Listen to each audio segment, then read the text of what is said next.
Okay, welcome all. Another episode of Avoiding Warranties with Yillis.com featuring Swordfish tonight. This is the 6th time, so this is actually number 5. And let's wait for a little moment for other people to join. While I search for some pages. So feel free to use the chat.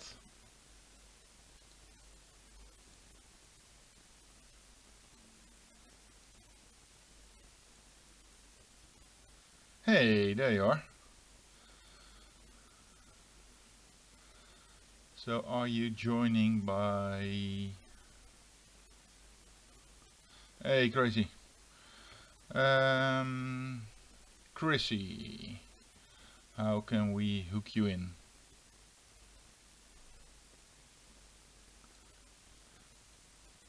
Can I use the same meeting that we did before? Or do you want to be just in the chat and join later?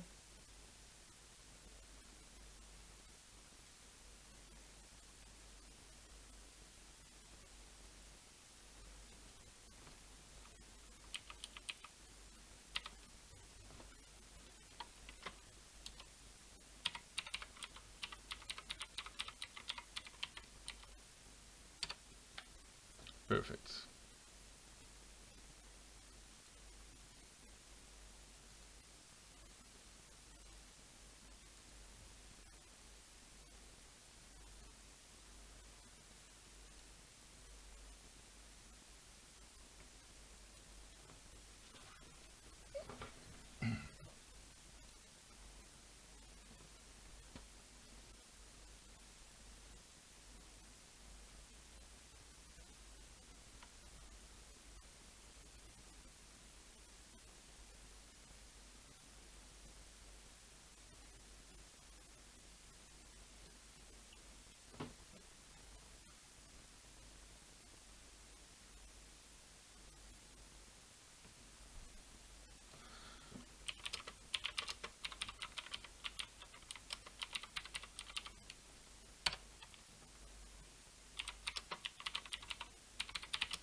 Okay, what I did here is I brought another gadget. It's not an M5 gadget this time. This is one from Scouting, actually. It's from JTAG. It's a server screen in that designs circuit boards for Scouting for kids to solder. And this is the original one.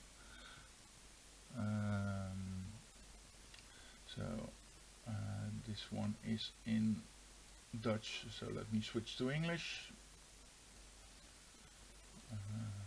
So this should be better. This is an interactive kit to build. Let me see, can you see it as well? No. Let me switch to Windows View.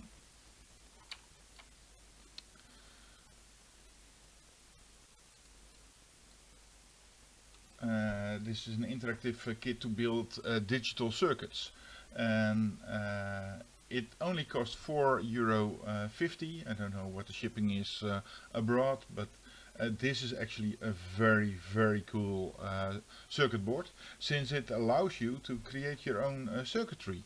So it comes with a manual. So let me see if I can get the manual, building instructions. So this is the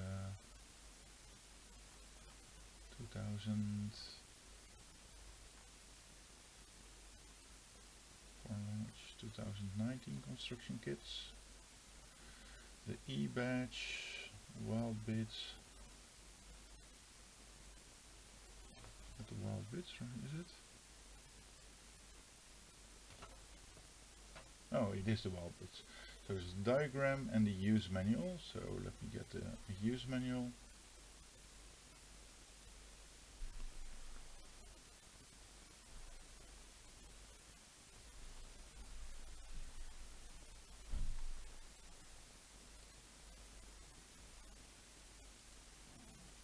Okay. So you can open it for yourself as well.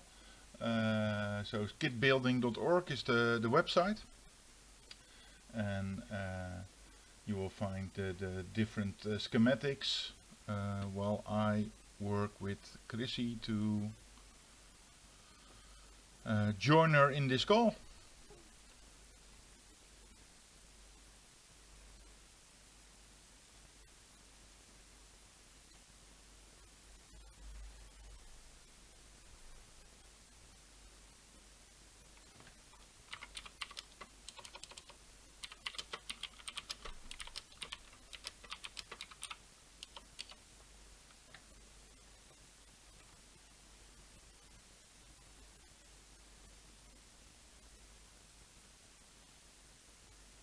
Hey, hello. I can hear you. Oh, let me, so let me enlarge the screen. You can't, so let me enlarge this screen. Where's my Zoom meeting? Now back to OBS. So we should be able to see you. So this is you in full fledged. So, and we can't hear you, but we can hear you now. Can you hear me now? I can. Anyone in the chat can? Yes. Okay, cool. So I brought quite some stuff for today. Yeah, let's see how much time we can spend on cool stuff. Oh, I totally forgot to put in my chroma key. So there's a green screen behind me, but it's not blended. So let me show some of the stuff that I have here. So I go back to the microscope view. So this is the device that I was talking about earlier. I want to show you how to create a circuit on this one. And I hacked it because I bought a couple more. And I'm a big fan of Dupont cables. So I created one that allows you to use proper Dupont cables, and I created a circuit board to have extra switches, since this device only has 2 capacitive switches, so you can add some extra stuff. I have a odd circuit board. I have no idea what this is, so but it has 2 EEPROMs, so not EEPROMs but EEPROMs. So we can see if we can read those using a larger EEPROM reader. I have a Bluetooth device, and if I put on, where is it? Should be a button somewhere. Is this one? No idea. Maybe on the, oh, it's on the device itself. So let me see. Is there still power? No, I think it's out of power. But this device has a chip. So can we use JTAG to obtain the firmware from this device? So we need to zoom in a little bit. I have 2 different logic analyzers. So we have the small cheap one, and I have a more expensive one. So this is a DS Logic. So there's a different one, and it features 16 channels and is based on an FTDI.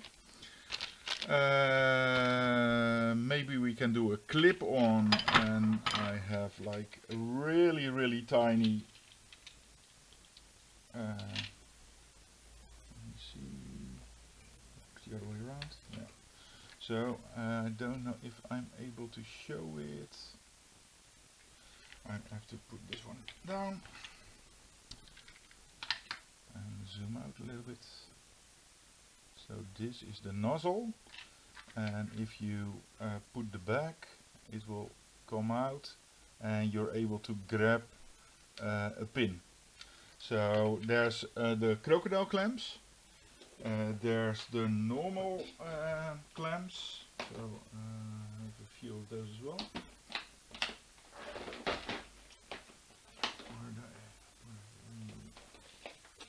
These. So these you typically find in any logic analyzer, but this one is just a little smaller, so you're able to, so this is like one and the other. So it allows you to put clips on tinier chips, tinier SMD chips, that is. And I want to see if we can take off a chip from a board. So there's different methods to do that, but I have a hair dryer. So that's this device, which allows me to take off chips. So it comes with this a special device that allows you to set a special temperature.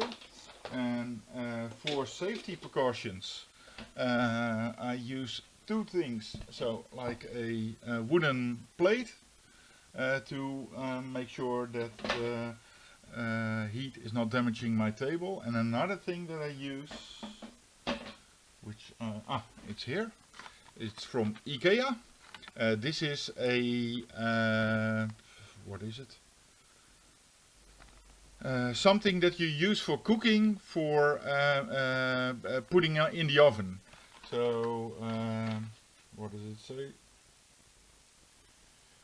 It works up, it is able to cope with heat up to 250 degrees. So I'm able to open it. And I got this ID from the hackerspace that I'm a member of, RefSpace. And they use this as it is easier to store these.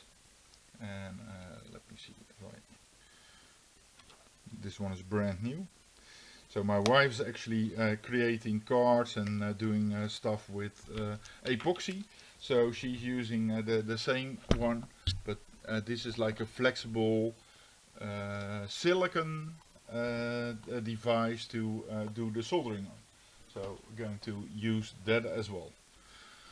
So a baking sheet it is actually. UART. I don't know if there's UART on the device. So let me see. On the bigger device, this one. Yeah, just let's see what we can find. So I see RTS, CTS, RXD, which is receive, TXD, which is transmit. So this is actually UART, or could also be serial, since it's -12 and +12. So it's more likely to be RS232, because UART is actually -5, no, 0 to 5 or 0 to 3.3 volt usually. But I do not have an adapter for this one, nor have I any connectors. I got this donated from a friend that shipped me a box with all kind of stuff to fiddle with and have fun with. So it's an older device, hence the EEPROMS. So these are the EEPROMS, and if I remove the stickers, am I able to remove those?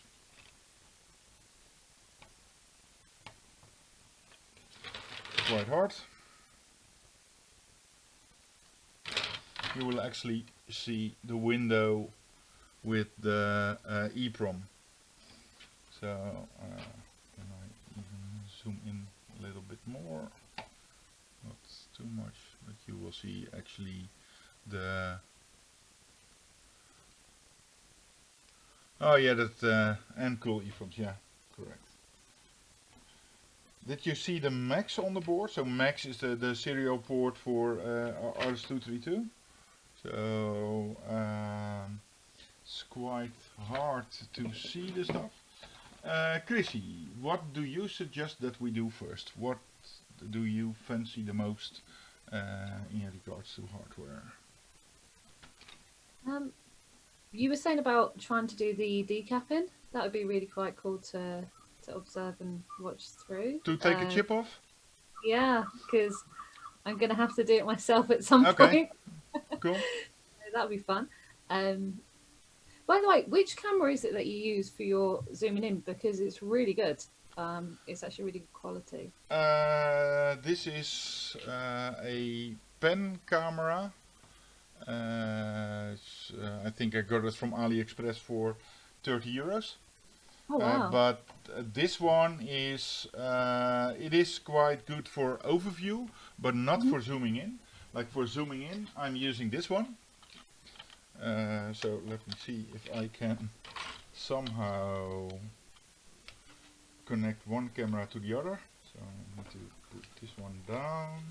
Oh, it's a mess here. Hold on. Speaking of cameras, actually, I'm going to swap over mine and go and sit over this side so it's easier. Okay. So are you able to see this? Now I need to turn off this light and turn off. So I was hoping to be able to see. So where's the EEPROM? Here. Get it off. Put it underneath this one.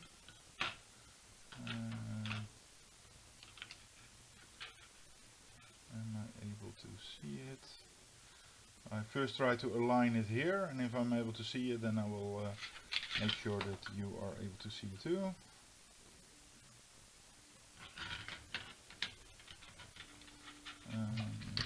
Put something underneath. And at the office I have a 3D microscope that allows me to see the depth, which is even more convenient. Oh wow, that's cool. Yeah, but those are very expensive. So those are like 2,000 euro, and they Wow, they is that are like one of those priced scope ones where you've got the three viewing parts on it, so you can attach the camera? yeah, correct. Cool. So this is the, it's hard to see, but you can see the pins, and you can actually see how the pins are connected to the internal chip. Oh, I need to rotate it. So let me see if I can show something else, like a chip. So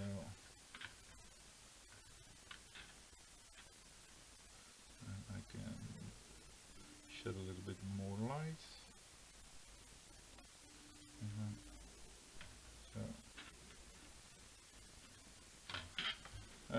I need something else. So where's the Bluetooth? So this one has a chip, but it's barely readable. So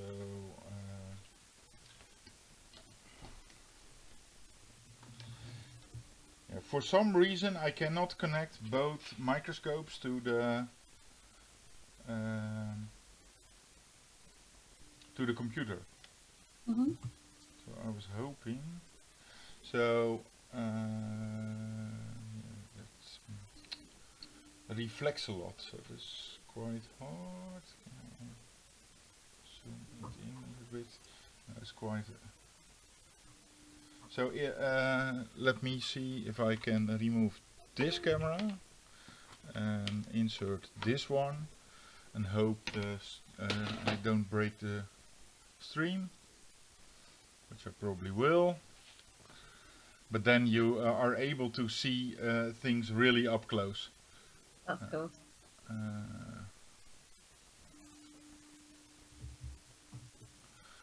Now I need to go to microscope.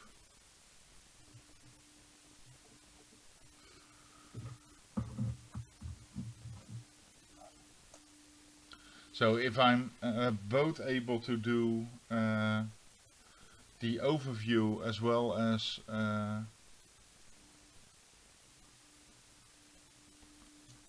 the microscope. It's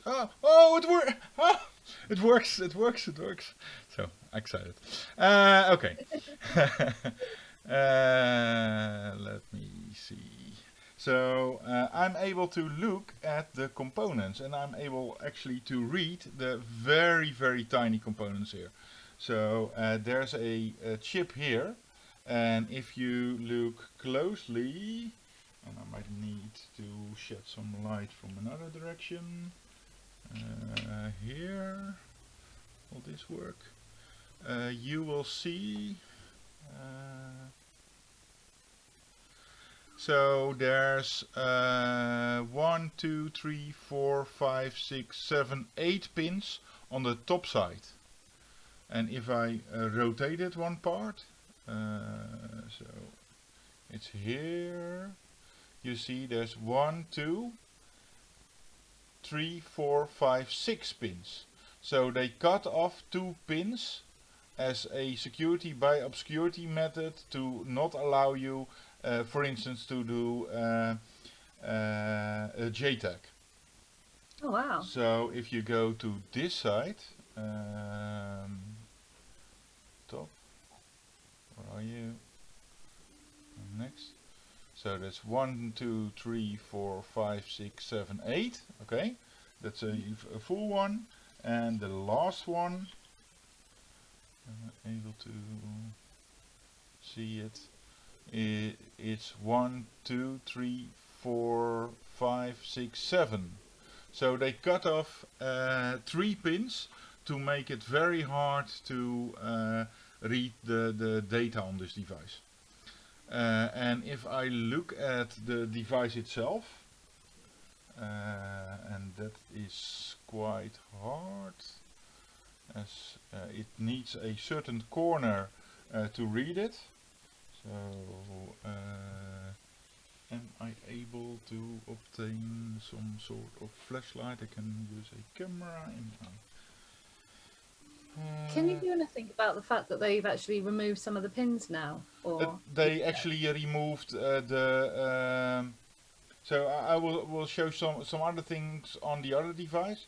So here you see that you can see any the data, and if you rotate it a little bit, you will see some data. And sometimes I use infrared light to make the data visible here. So what you see is 193.2B small e. So 193.2B small e. So I was looking for that, could not find anything. So what I did was just think logically. If you have a device that supports Bluetooth, what is the most common chip that is used for Bluetooth that you see in other devices? That's the 51822 chip. So let me 51822 Bluetooth datasheet, and I will change the screen. So that's Windows View. Okay, Nordic. So this looks like the chip. It has 8 pins on all sides. So if we make a drawing, so get a piece of paper, so, not create a what did you create yesterday? Mind map. I love mind maps. We did a lot of mind maps at the Plus class. So there's a chip. So this is the chip, and the chip has a dot. So there's a dot here. So I need to create a snapshot of this file. So let's do proper research. So we take Word, because you do Word for proper research. Okay, where's my Word?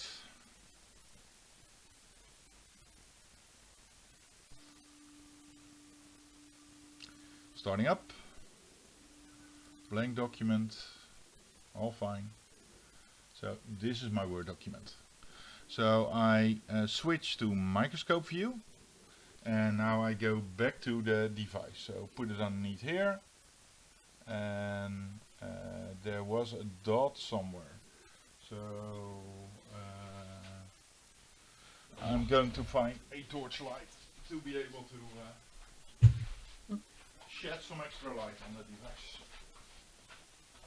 And I take it where the dot is where the pin 1 is, like on other chips and stuff.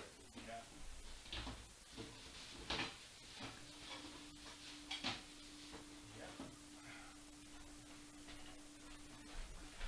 So that's your indication. It's either a notch in the chip, or there's a dot, or there's a white dot on it, or a hole inside the one. So adding some extra light.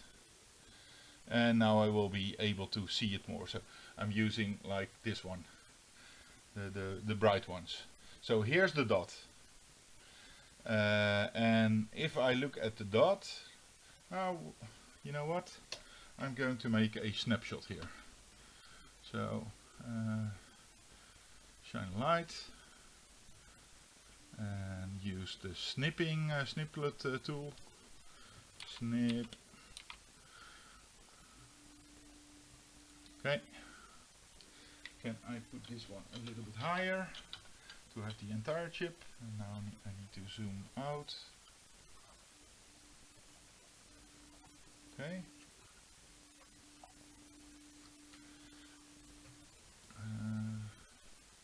Like this. So where's my snipping tool? It's here.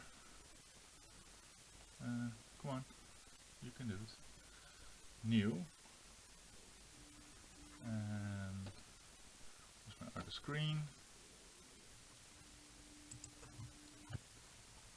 and I go here and press Ctrl V. So now I have this one here. So I can now write down the number 193 2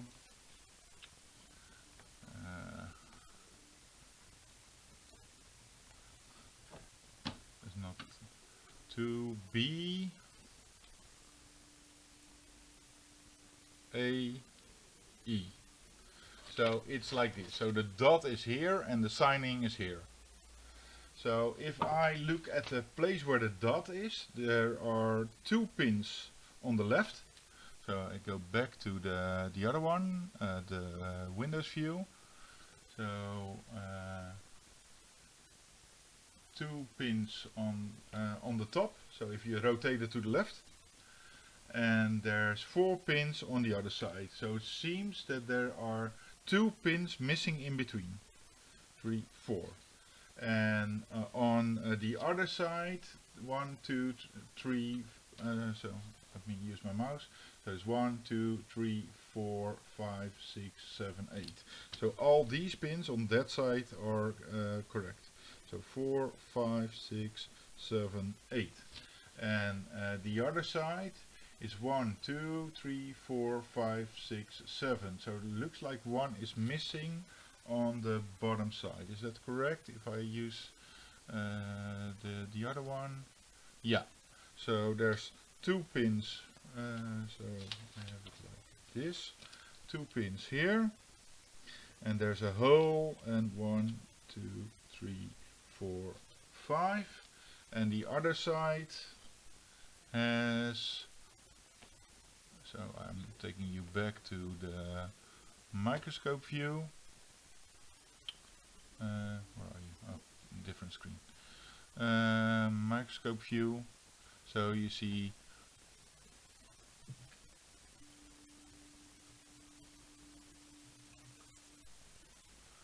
uh, 1, 2, 3, 4, 5, 6, 7, 8. So 1, 2, 3, 4, 5, 6, 7, 8. So we documented this model where there's 1 pin missing like pin 3 and 4 are missing, and a pin is missing, so that's 8, 16, 17, 18, 19. Pin 19 is also missing. So is this correct, or is I might be mistaken that starting from pin 1 is counterclockwise, but the datasheet will correct me in that one. So we taken a note of this particular chip. So let's look at if we can find something with 193 to BAE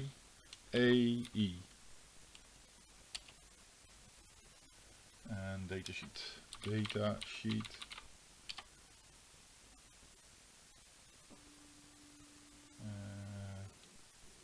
Bluetooth.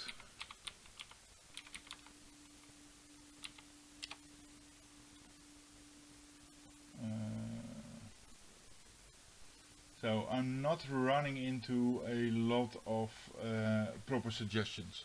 So this might be a copy of a chip, but since I have more of these glasses and they use that this device, it might likely be this device. So open the PDF. So I'm showing you something that you can't see. So this is the leaflet. That's not what I'm looking for. Reference guide. I hope the reference guide is the datasheet. Schematics layout file, production file, bill of materials. This is actually not what I am searching for. So do we have something else, like a proper datasheet? Product specification. I'm going back. 51822. No. 51822 data sheet. All data sheets.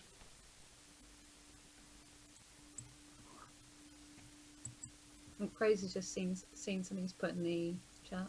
Oh, okay, perfect. Single mode sock. Is that the BK34? Yeah, it looks that way. Yeah, but we have a 1932. Okay. So what pins are actually missing? So it is indeed counterclockwise. So you start counting not clockwise but counterclockwise. So this is 1, 2, 3, 4, 5, 6, 7, 8, 9, 10, and the other way around, as you can see on the documentation. JTAG mode.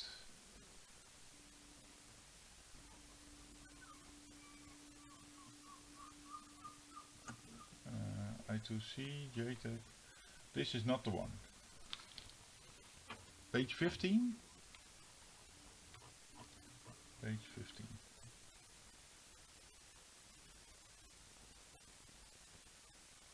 This page 16, 15.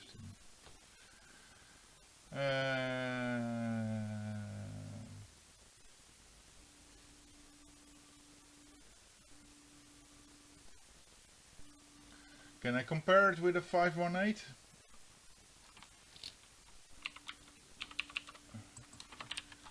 And at F518 data sheet.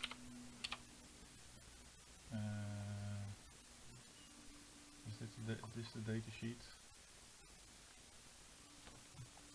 Okay, so This is the, no, it is actually this one, since this one has the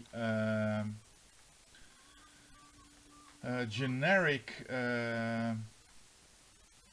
JTAG, TDI, TDO, clock, TMS, and the Nordic chip actually uses the SWD JTAG. So if you look at this one, the JTAG pins are SWD IO and SWD clock. So these two pins are actually JTAG. So if I look at this, they cut out pin 16. So pin 16 is missing, and on the top they cut out pin 27 and 28. Oh, this is a 48 package. Yeah, very well. So let me see. Very smart of you, and very stupid of me to not look at the correct package. So what you see is that this datasheet is actually containing multiple packages. So these are the BGA. Here you see like the dots on the bottom, which are actually the pins. So they will be noted down as 1A, 2B instead of 1 till whatever. So let me see if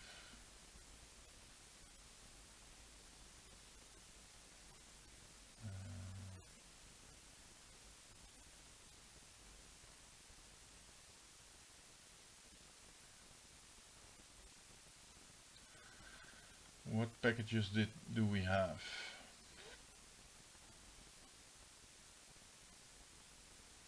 So this 48, and we need 8, 16, 24, 32. So we need a 32 pin.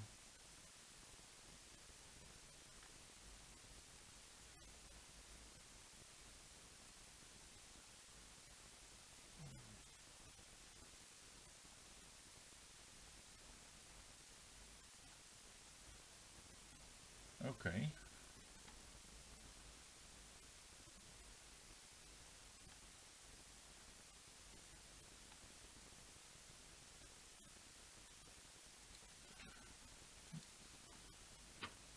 Do they have a 30 pin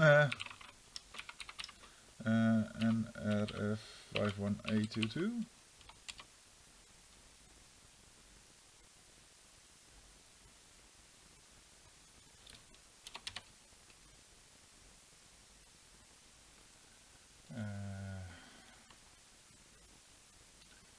So that will be a QFN. That's the other one.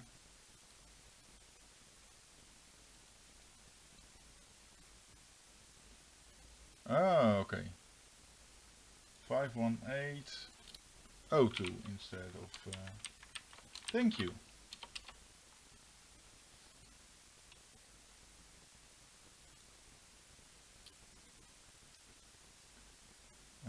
And date sheet.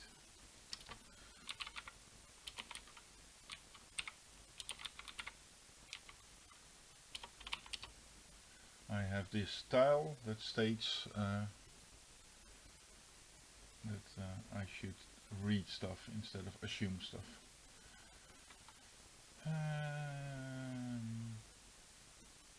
518 datasheet PDF.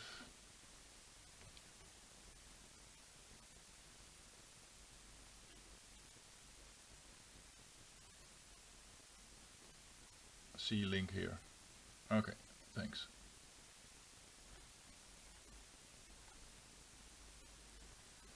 Okay. 12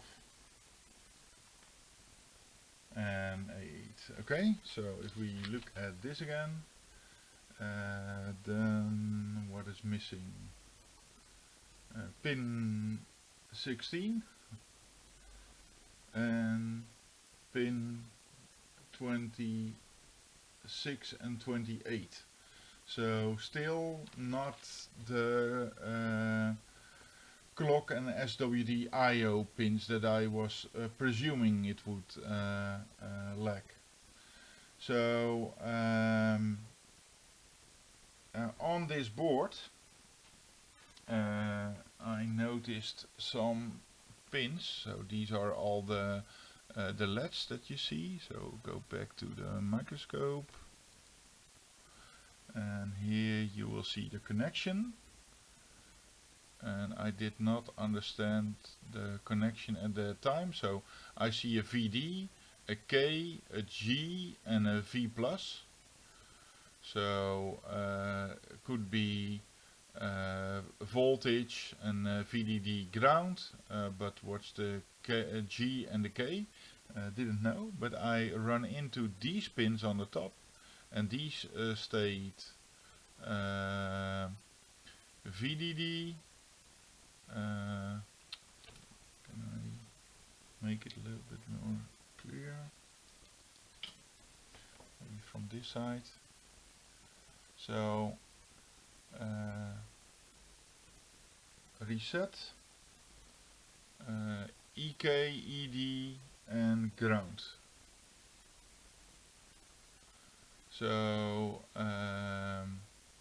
EK might be clock, and ED might be data, and ground. So that could be SWD. So for SWD there's a special connector to do JTAG for. You can also use an FTDI, but this one is specially made for SWD. It's the ST-Link.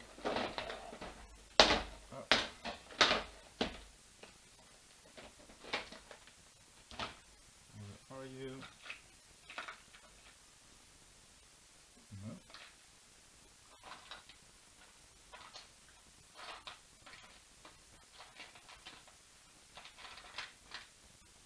It is a mess.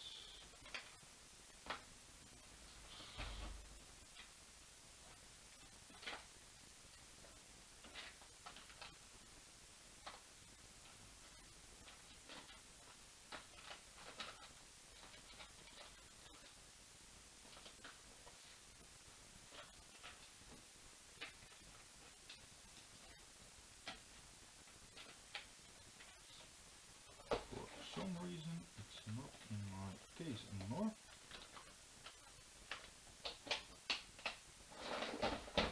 And the other side.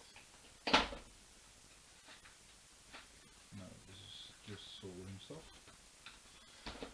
So let me get one of my other boxes.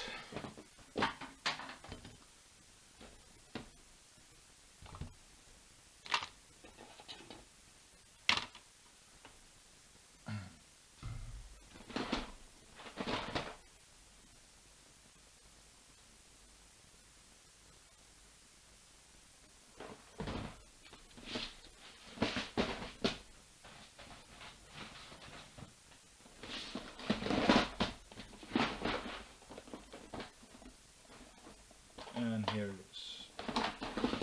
Okay.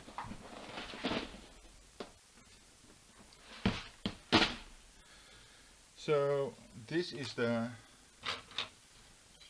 ST-Link, and it has a reset pin, an SWD I/O, a ground, a clock pin, swim 303 volt, and so there's data, I/O and reset. So this is the device that you can use for doing JTAG. So what I need to do is power the device. So do I have a cable to power the device? Probably in here.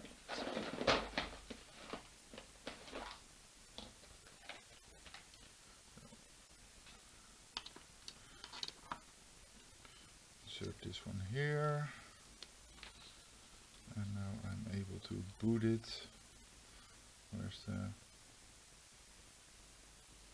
So you see the battery is empty and the glasses are shining, and it shows yellows. Funny. Okay, so what I now need to do is I need to connect this device to the other device. So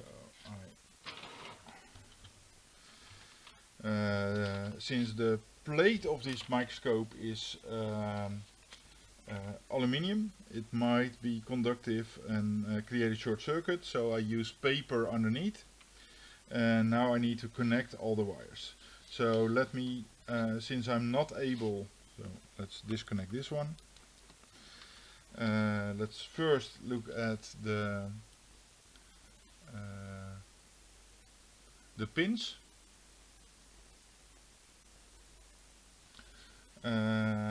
So there's a green one, green, white, purple and black.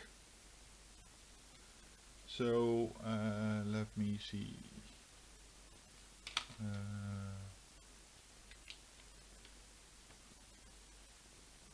So this one, black was ground, could be G, the G for ground.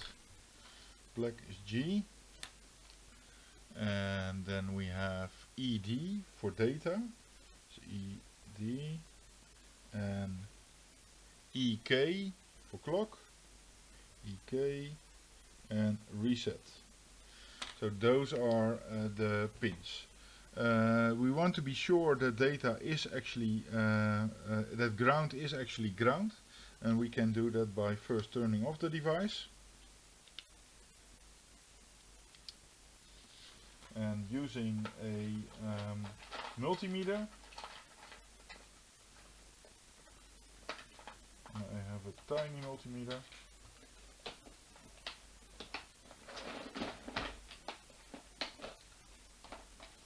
So that's this one, and this one actually allows me to take a multimeter on the road. I got this one from AliExpress, I think. It's an Olson something. I don't know if you Aloson. So I searched for tiny multimeter and I came up with this one, and I actually quite like it. It has Wi-Fi, so not really Wi-Fi, but Wi-Fi is what I call the continuity setting. So let me show you. That's this one, the Wi-Fi setting.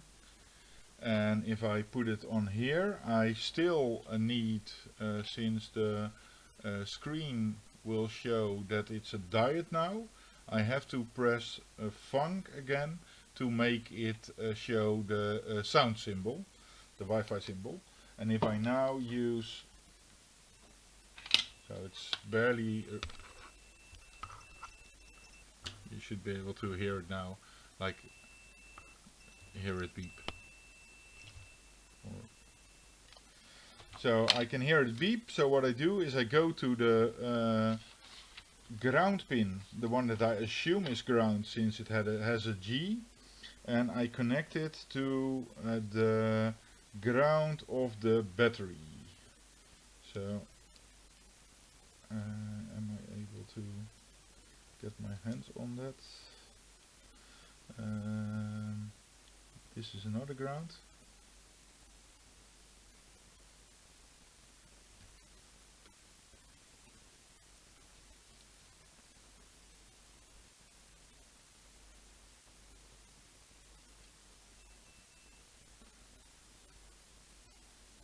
This is not ground, and there was a ground here. This is a ground. Yeah, and now it beeps. Yeah, it's barely hearable, but the black is a ground cable. So it beeped when I connected it to the ground of the battery, the black cable of the battery. So we now know that this is ground. And if you're using these probes, it is hard to connect them to DuPont cables. So what is convenient is to either use crocodile clamps or where do I have them? This one.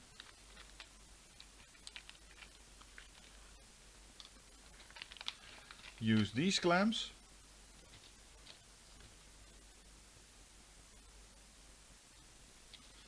So I did connect this one, and it contains a gripper. So I can connect this one to the probe of the multimeter, and now I'm going to do the same thing with the other side of the multimeter, but now I'm going to first set it to voltage, and I'm using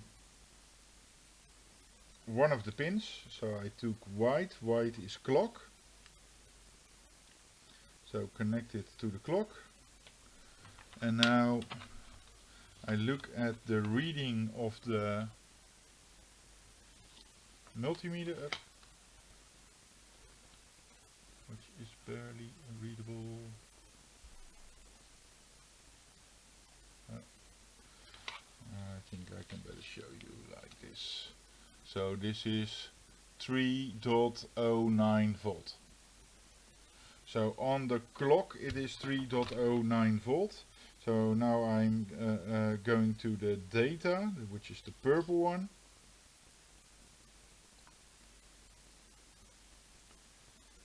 So connect it. It's also 3.09 volt. And I am assuming a 3.3 volt, but the battery is empty. So I think it is not able to make the real 3.3 volt, but this is how close it can get to 3.3 volt. So take this one, up. Connect the last one, the reset, and the reset is 3.10 volt. So it's all near 3.3 volt.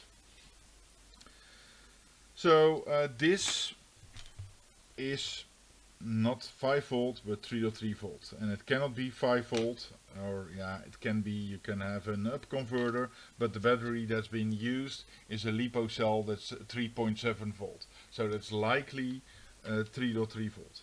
So I'm connecting the cables. So in here there's a ground cable, put it the other way around. So the ground cable, there's a notch here, this is the notch, and it compares with like the opening, and I need there's an opening inside this device, so you can see it more clearly here. So there's an opening on the top. So if you Sonoff, that's cool stuff. Cool. Sonoff is like Wi-Fi enabled stuff, but you can flash it entirely to make it do your own stuff. 8285. How's the 8285 different from the 8266? Just curious. So I'm going to connect the cables. So ground is from the bottom or the top, the second one. This is ground. Somehow I lost the connector. Then there was white for the clock. So clock is the one underneath. There's the green, the purple one is data. This one SDIO. And the last one was the reset, which is the top one. Okay. Okay, cool. But less pins, cheaper, whatever. So now I need to fire up some sort of virtual thing. Do I have something? VirtualBox?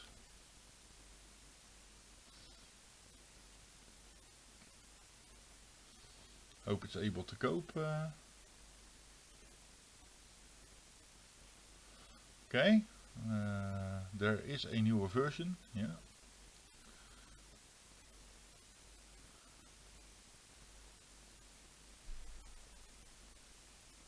So, and this is not prepared. I did not even check if this VM is running. Yeah, Harry Arm cam. Nice, Willem. Just showing off how yeah, berry I am. Beery. Like having the Otto board.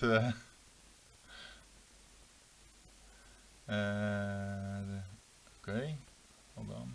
Where are you? So, yes. Is there any specific software that you use with the ST-Link that you devised to use? Yeah, and I think we might need to install it all. So, Cool. I've got mine here. I just found my one that I bought the other week. So okay, cool. Yeah, it's an FTDI that you need that will work on all the things, but I'm always the ST-Link is my weapon of choice. awesome. So go to this one. So what can I do? Do I have an OpenOCD? No. So I need to install it. Sudo, let me make sure that you can see what I am doing. So this will either epically fail or sudo apt install OpenOCD. No API keys this time. Okay, and this is just a stock Kali Linux, so nothing special. So are you able to... Can I enlarge this one so you are able to read it a little bit better? Preferences, what is it, appearance, change, terminus, 14, a little bit better, apply, okay. Okay.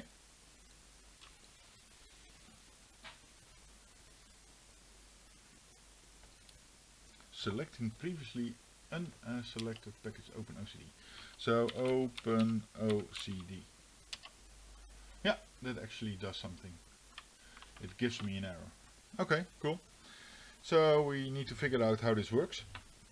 So I have this device, the ST-Link V2, and I'm going to insert this device into my computer. And I hear something beeping. So I might need to bind this device to the computer, and there's an ST microcontroller STM32 ST-Link. Okay. So if I do an ls USB, it will show me that the ST-Link is found. Okay. So it states that the ST-Link is an has a vendor and product ID, so the USB bytes is 0483 3748, and those can be different on your one depending on the model that you have, but this is important. So let me update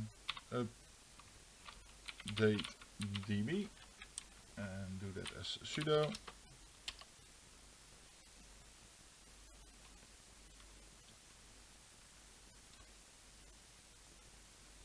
And let me locate OpenOCD.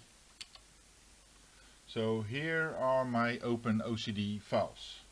So what I see here is that there are tests, tools, targets, what else do we have?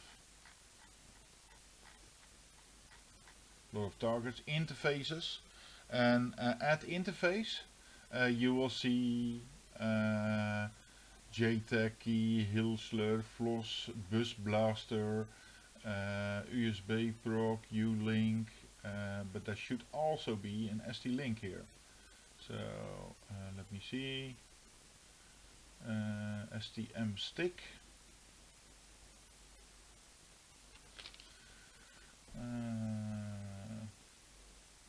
Don't see much.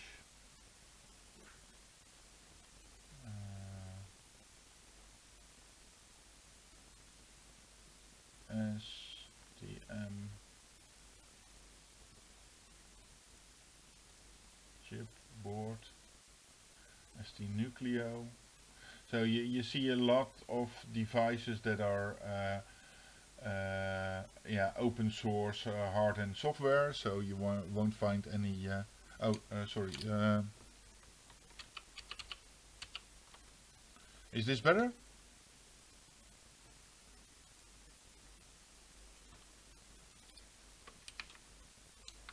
Okay, so what we're going to do is grab on ST-Link, maybe case insensitive. Okay, I find some ST-Links. So there's ST-Link V1, there's ST-Link V2, there's ST-Link V2.1. You hear a hiss in the audio? Okay, maybe if I talk into the mic, will that be better? The hiss could also be the dishwasher running.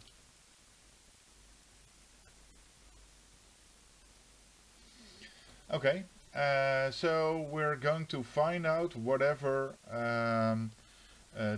device this is. So let's open this one. So got and I wrote down 0483 3748. This one states 3744. So this is not the correct one. So this is not an ST-Link V1.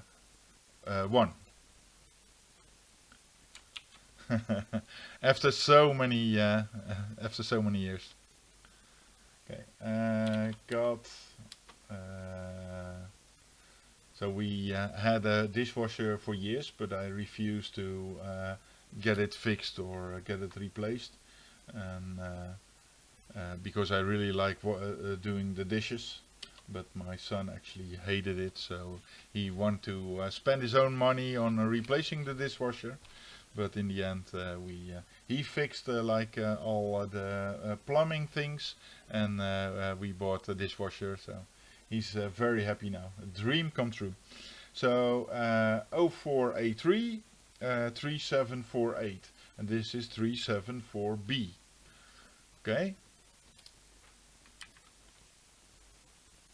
And what else do we have? We have a V2. V2.cfg. Okay.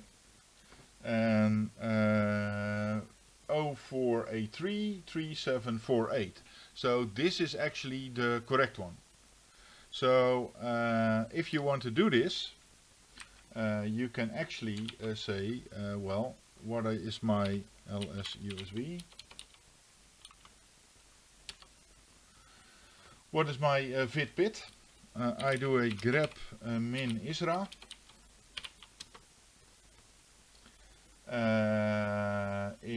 On the VIT-PIT, so the VIT is 0483. Oh, sorry. OX0483. And the PIT is OX3748, and I search for this in the OpenOCD directory. So user share OpenOCD. Oh. Good story.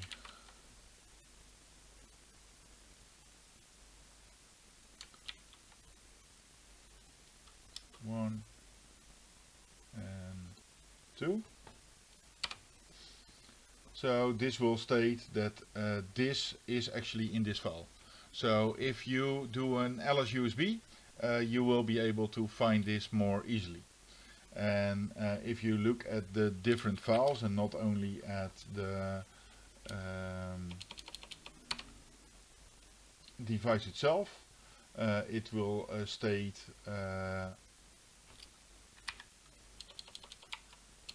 V1. So this has the interface HLA, and HLA setup is ST-Link, and there's a description for the specific file. But yeah, if you look at them, they're not different, but they might add extra functions to a different version, or you might want to be able to identify if you're using the V1 or V2. And if you actually look on the device itself, it will actually show that it's a V2. So by looking at the device you would have also known, but since I obtained stuff from AliExpress, you never know what you're getting unless you actually test it. So I'm testing it using LS-USB, and I'm testing it in OpenOCD. So I was powering up the device. So this is one. So now I have the correct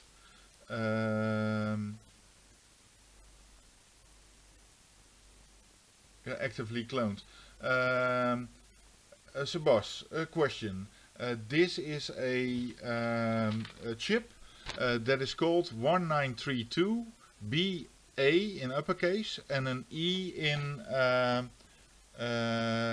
lowercase.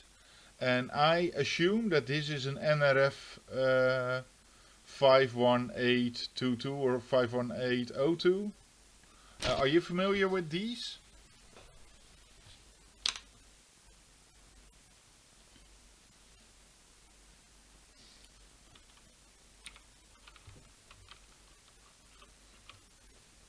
Oh, sorry. That is 1932BA and small e. So let me write it down. 1932BAE. BAE. Yeah, that's the one. Yeah, absolutely. So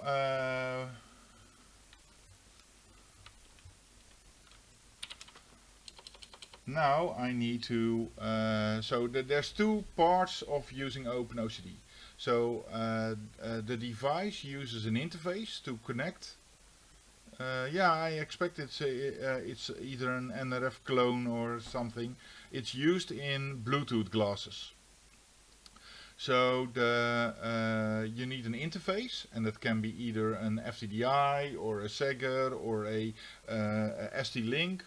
Or a parallel port for all I care, and you need like a description of the device itself. So is this like a router chip, a Broadcom chip, or is it an Arduino or an STM32?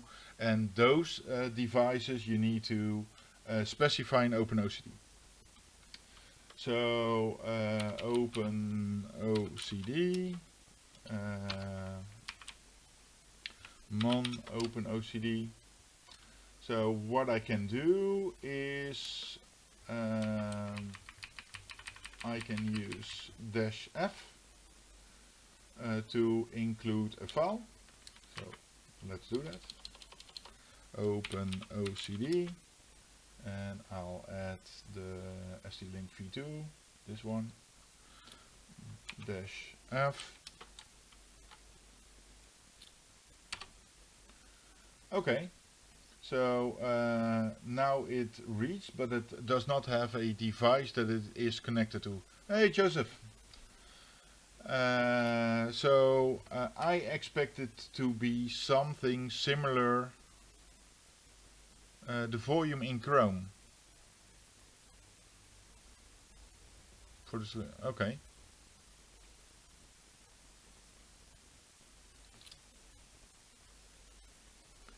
I did amplify my microphone, so it's nearly in red, and that might be the hishing for amplifying all the static as well. So do we have something? OpenOCD. So let's do a grep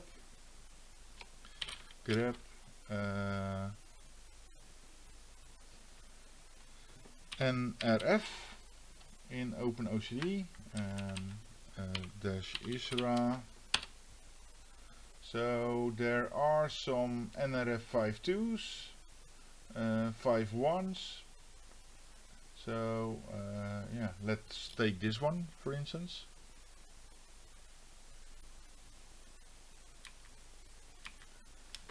Dash F, another dash F to include another file.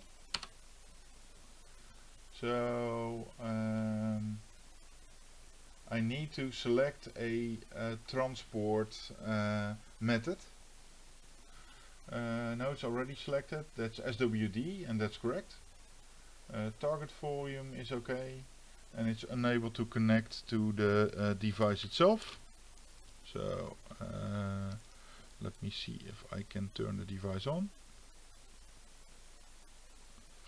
Yeah. And now it states that the ID code is OXBB11477. And it expected an OX2BA01477. So let's write that down. So that's OXOBB11477, and the other one is OX2BA14777. So it expected this, and it is this. So what I'm going to do is I'm going to open this file. So I'm going to cut the file of which I thought that it was. So I took a random file, and it's correcting me, hey guy, this is not a correct file, because I see that you're expecting this, but you're sending me something else. So in here there should be this value specified. So there's 2BA, this is the one that it sees, but it is the other one. So this is what it expects. So I need to find a file. So what I can do is use another grep, master of grep.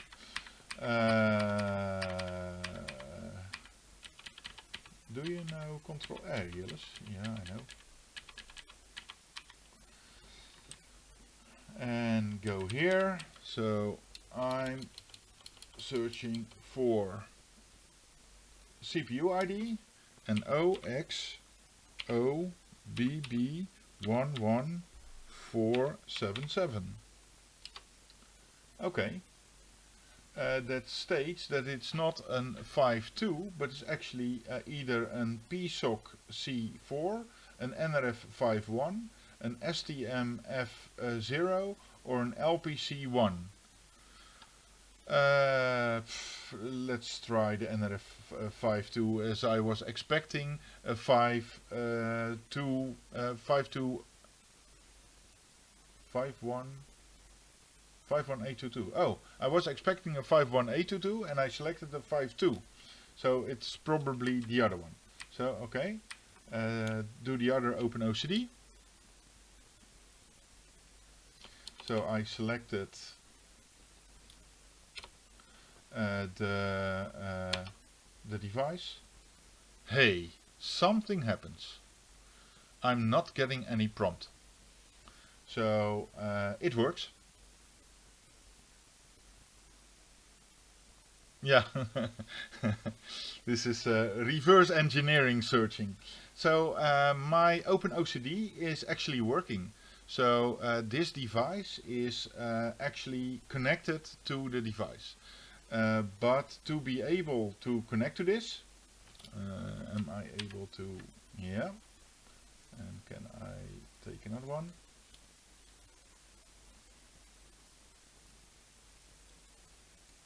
Hello, oh, it's this one. Okay, go to the right. Let me do an SS min tulpen. So this OpenOCD created a port that is running on the local machine, and there's two ports, a 333, a 666 and a 444. So let's try and do a telnet on 127.001.333, and it's gone. Okay, let's go to 6666. Does something, but not what I am expecting. So I'm going to the last one, 4444. Open chip debugger. So I'm in the menu of the device, so I can do help. And now I will see both information on both screens. So what you need to do is you need to install OpenOCD.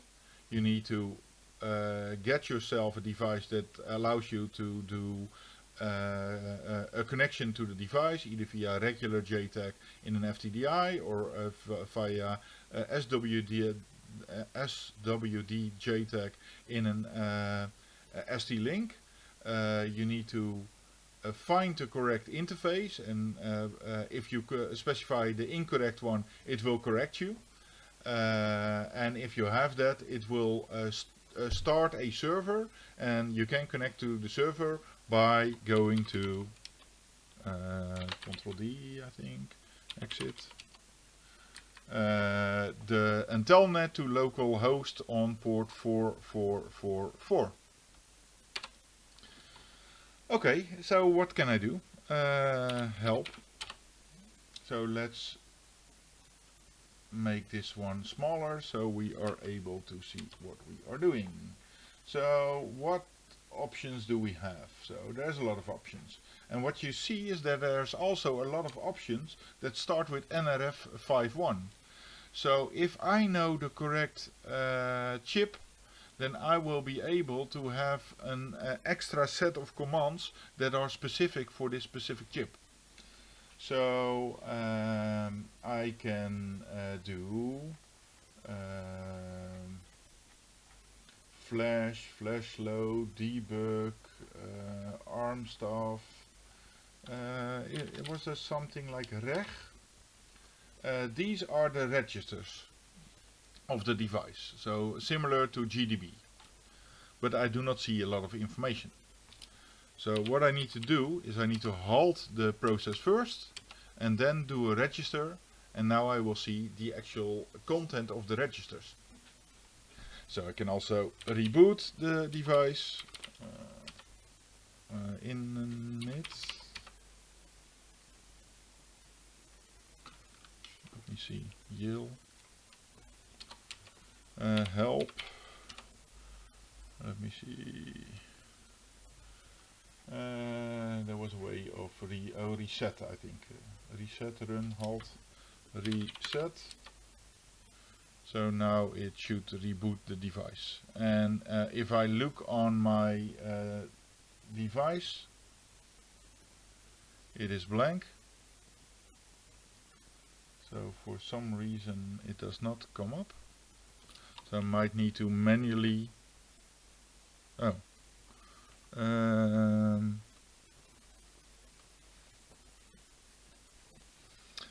There's one cable loose.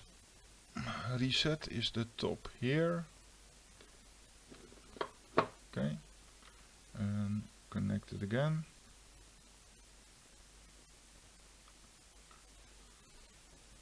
So I powered it again. And now you see it stopped, and it has 4 breakpoints and 2 watch points, so it works again. So I'm actually powering the device to be able to connect to it.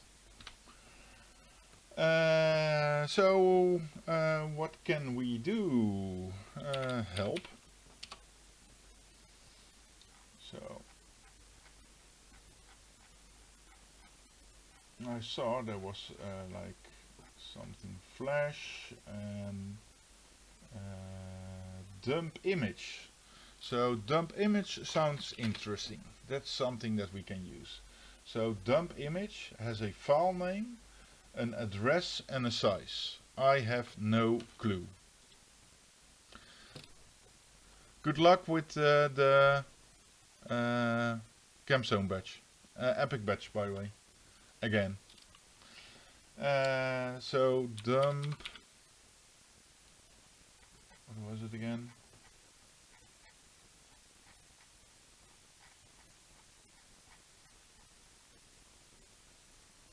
Dump underscore image. So let's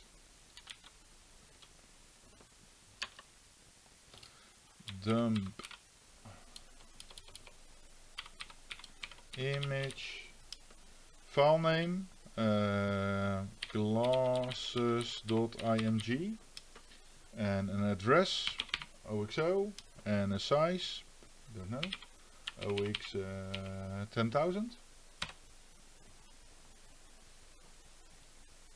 So now it extracted 65, like 64 kilobytes of data. So maybe I can make it 40,000. So that will be 256. So it takes a lot longer. So it does not tell me that it just dumps everything, and it does not tell me that it is correct or not. So what I'm now going to do is I'm going to quit this program, or maybe I open another window, because you can never have enough windows. Okay, ls. So glasses.img. Oh, it does not help if you want to save different files and you use the same name. So I'm going to save this one as glasses256.img.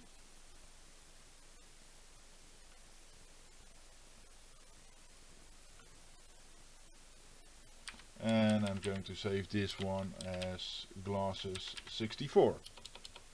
I don't know how much memory. Oh, 65. Okay. Move 64. Okay. Oh. Ah, not within this program. Yes. Exit. So move. So I have two files, ls star.img. Three actually are in glasses.img. And I have no idea what's in it. So I use hex editor and I go to glasses64 and I see a lot of data. So can I go down? So this will continue, see. So this stops at 64K, but it seems to continue. So it's not ending in zeros, for instance, or Fs or whatever. So I'm taking the other file, 256, to see how this one differs from the other one. Okay. So one actually continues, and and it continues again.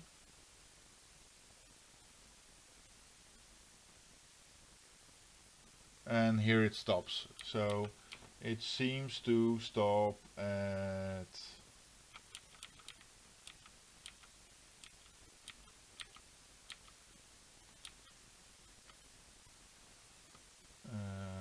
here at the F's.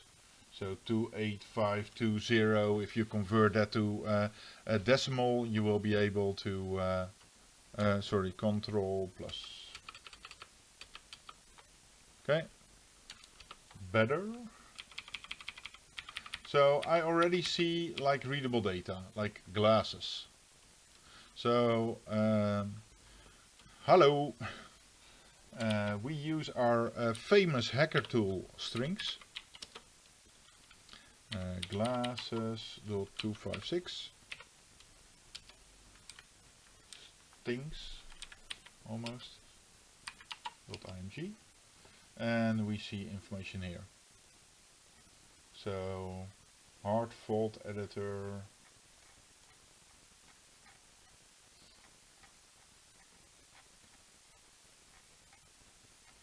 what else do we see? Like registers, get, which is a Bluetooth method of transmitting data. Don't know what this is, but looks like a serial number of some kind. Send sec request completed status, send encode command completed. So there's like some debugging, some logging somehow. And hard fault and piping less. So go down. What else do we see? Like special stuff.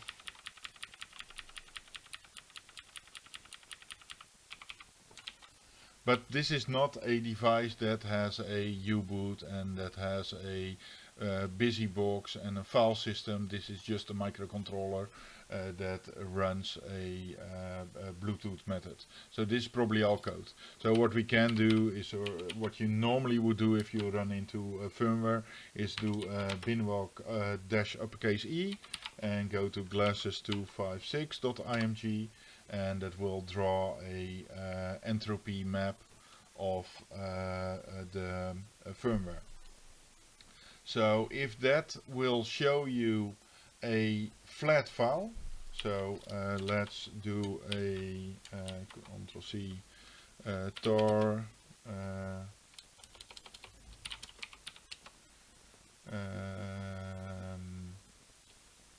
got gzip glasses.256. Now gzip is a bit smaller, and if I run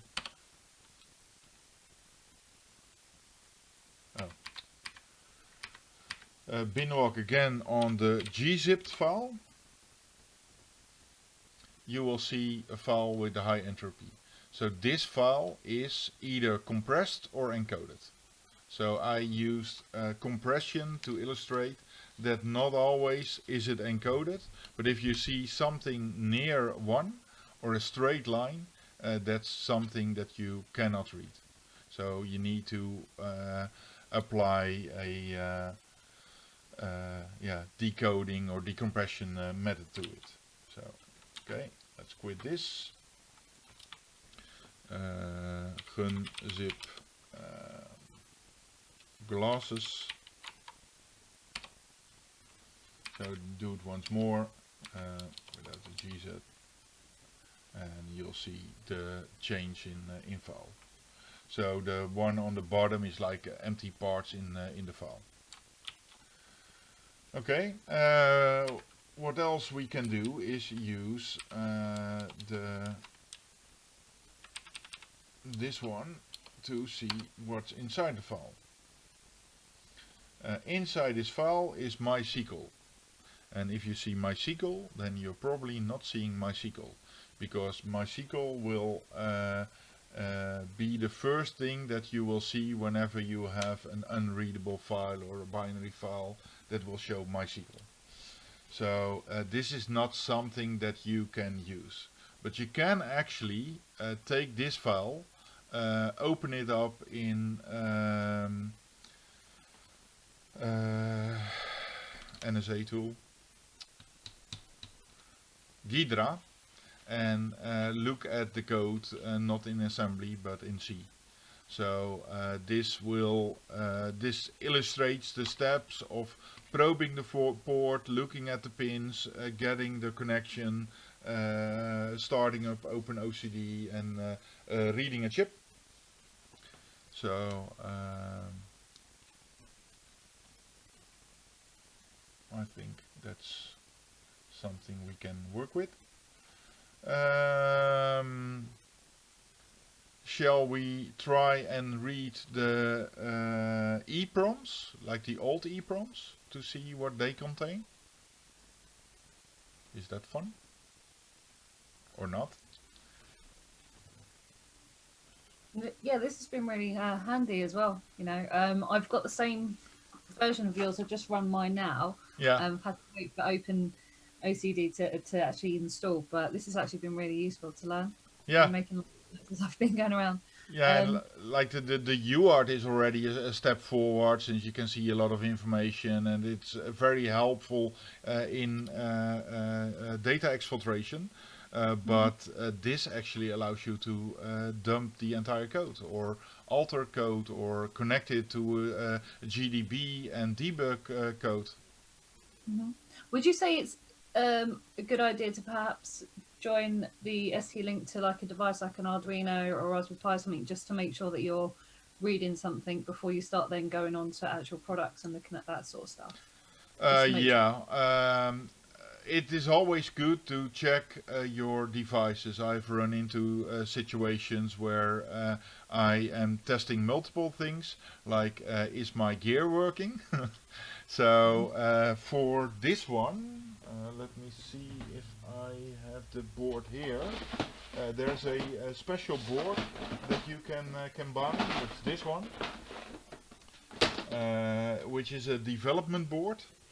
And it allows you, it contains an NRF 5811 on top, but it has these very cool, let me show it here somehow. So this is the actual chip, and I need to apply some extra light to make it work. So this is NRF 5182T, an official one. And it has like the pins out, and there's lights on this board, and you can clearly see like this is I2C and this is SPI. So I think this board, BLE 400, it's too close, is nice to have. And also what I have is like special extra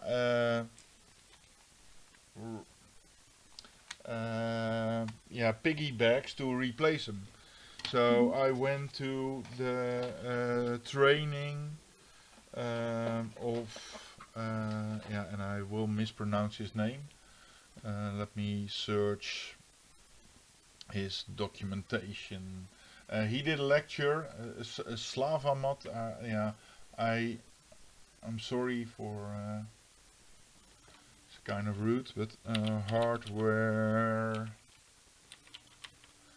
I/O Bluetooth PDF. So where are you? Sniffle? No, that's not the one.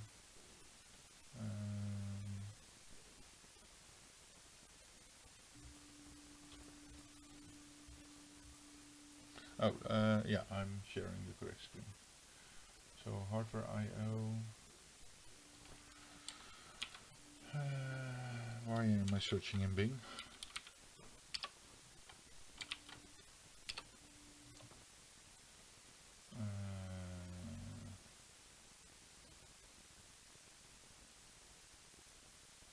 (2018). That can be 2018. No, okay. Oh, BLE, this one. Security Essentials. Yeah, this is actually the one. So this is Slavomir Jacek, and he created a toolkit to pen test Bluetooth devices, and he used this. I actually bought this device from him to learn how to work with these devices. And what he did is he created a Bluetooth lock for it, so that you can hack it using your mobile phone and certain apps and open the lock, but you don't need the actual lock. You just have a development board that will show a light that goes on or off, so you can keep your money and still do the security testing. But this also has a lot of information on how to do it and actually how to program it yourself, so create your own software for it. So yeah. When it comes to Bluetooth, what are you looking for when it comes to doing any other sort of security testing, or is it still the same sort of issues that you might have with normal types of firmware? Is there anything in particular you're looking for? If you want to start working on Bluetooth, there's a guy on Twitter.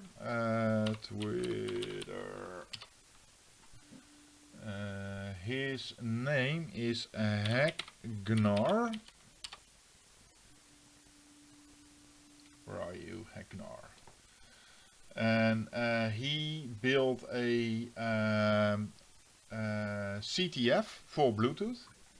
So if you go to BLECTF online, the only thing that you need is like a Node MCU, like an ESP32 fan-out board, and you can flash this software.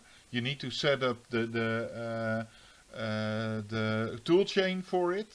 That's a little bit of work, but if you're used to setting up a Proxmark, this is piece of cake. And this is its entire ecosystem for an CTF. So whenever you power it up, it will already tell you that you have 0 flags, and your first challenge is this. So what you need to do is connect to the Bluetooth device and like submit flag, and you will already have your first flag. And then you need to like knock on a certain port and go to somewhere else and obtain the second flag. And in that way, using, I think, what is it? I think 18 or 20 different challenges, it takes you to all the different security tricks of Bluetooth. Bluetooth light energy. But this one is built upon like a large case structure. So it's tapping through, you have option 1, option 2, option 3, option 4. So he needs to like create a new a challenge every time. And what he now did is he turned it into a rolling version, so he's able to add challenges to it without having to build it into a certain framework. So he's free in how he can do it. And if you go to his Git, you find it's now BLE CTF Infinity. Whereas the first ones you can still find the tools to hack them, but for Infinity you probably have to build them yourself. And That's awesome. yeah, it's really awesome. And I did it the first challenge using a Bash shell script.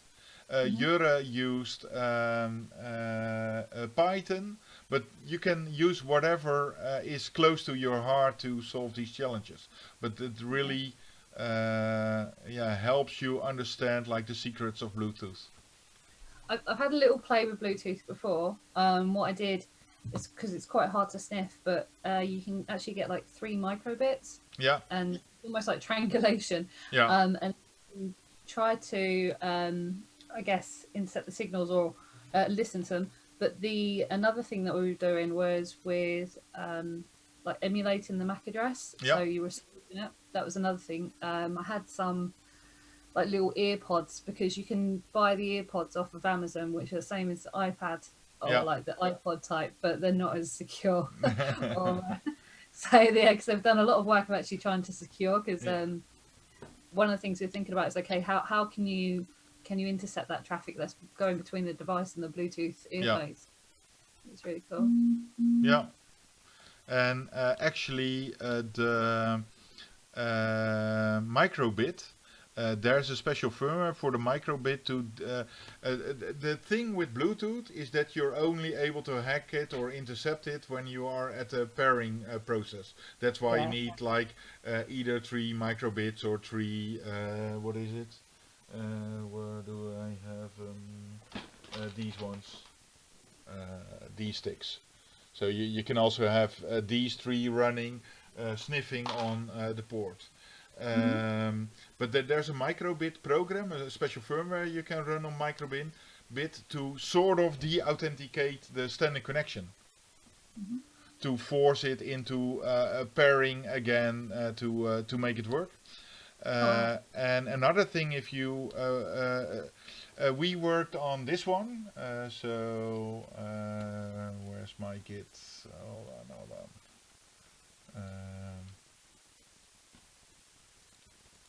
Git, come on. Jilles.com. So this is the Bluetooth glasses that we examined, and what we actually did is we looked at the tapped signal. So if you get a Android phone, you can set USB the Bluetooth snooping on and create a PCAP file that you can use ADB on to export to your machine and use Wireshark to look at the data. That's what we used for hacking it, and yeah. It created some stuff. I created some decoders to be able to read the data and create their own strings and decode the CRC and all that kind of stuff. A lot of fun. I did it together with, if not Pike, and we created an M5 stack gadget to deface glasses that are in the neighborhood. Yeah, Ubuntu 1, you can also use Ubuntu 1 that allows you to sniff data on another level for Bluetooth.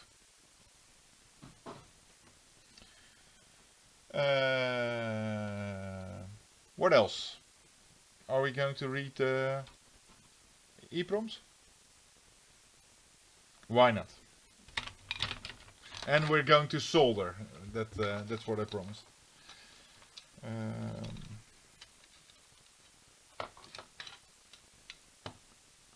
Anyone fancy a cup of coffee right now? So do a little break in between? Or should we just continue and quit a little bit earlier? Have some time off, have some rest, some sleep.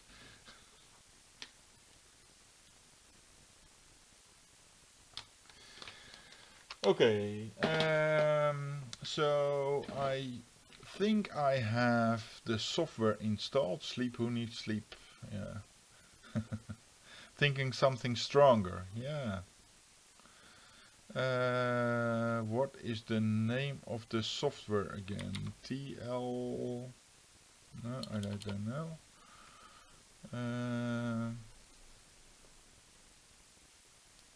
C... Let me see.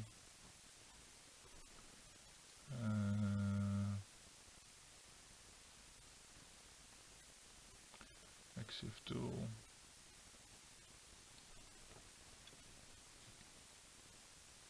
Ah, nice. Yeah, it's very handy, and I can show you some of the gadgets that I have for reading data.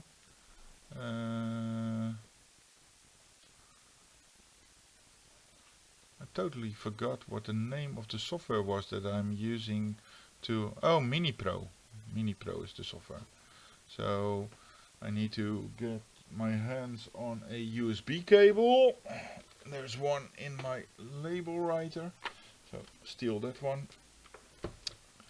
So what I'm going to do is I'm going to use this device, the Mini Pro, and I'm going to use this special fancy EEPROM export tool, a screwdriver, not break any pins.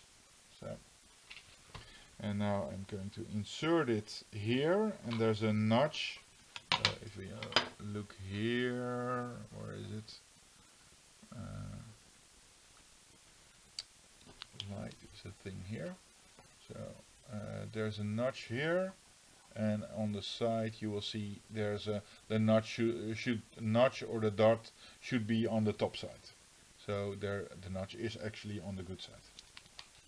So I'm going to connect it to the computer. I'm going to start Mini Pro. And if I disconnect it, does not matter. Okay, so I'm going to test if my device is here. Am I able to read the serial number? Let's switch screens. That might be handy to do. No.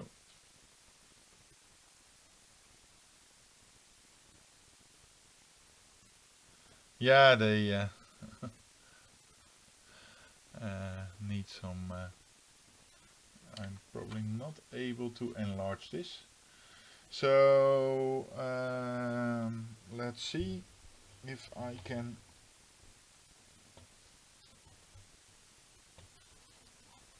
look at the code that is here.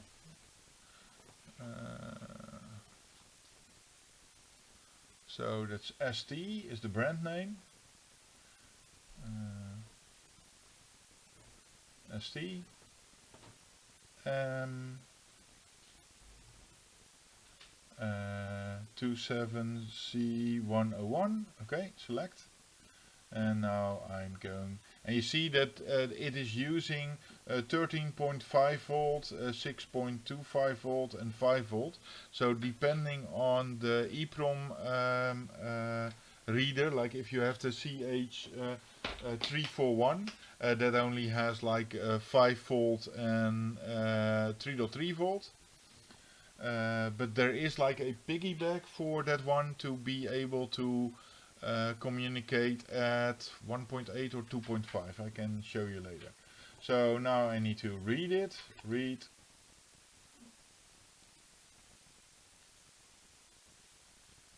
And here's the data. So here you will be able IP server broad media com.tw.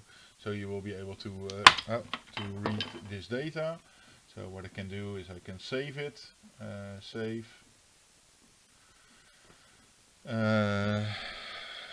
EEPROM1.bin. Okay.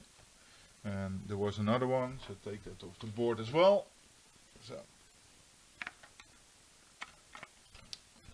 So do it on both sides so you don't break the pins. So take the other one in, align them on top. Okay. And read this one again. Read.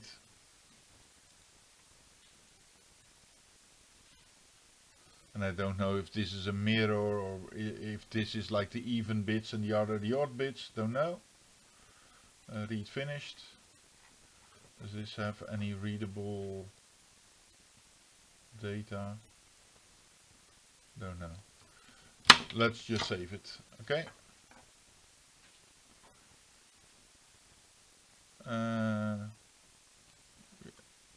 Could be. Don't know. Let's look at it. Save. What was it again? EEPROM.bin. Oh, the other was also. Oh, this one was EEPROM1, EEPROM2. So now go to Kali. Go to desktop. There's EEPROM1 and EEPROM2. Use tweezers is better. Yeah. You're right. Or chip pooler, but chip pooler on EEPROM is probably yeah, mine are not that that big.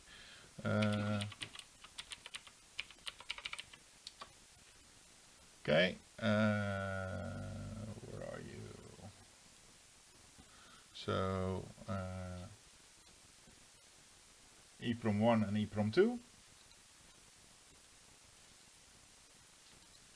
So do a bin walk dash uppercase E on desktop EEPROM1.bin.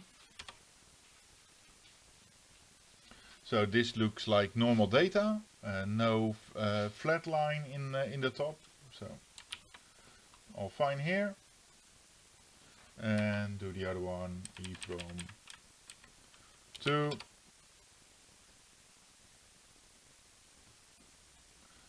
Also looks like readable data. Okay. So now we can see if we can read some data from it. Is it like a file system somehow? No. Here? No. Maybe we can do a strings. Always do strings. Desktop EEPROM EEPROM1.bin. You can give a length, so I only want to see length. What's length? Size. Strings, encoding target, bytes, n.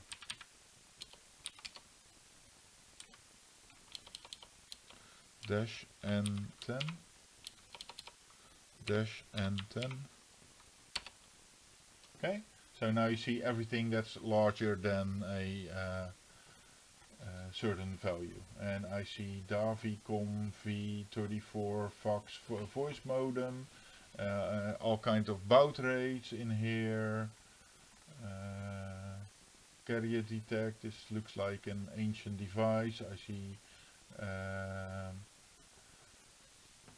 haze commands, profiles, 97, so it's been here for a while.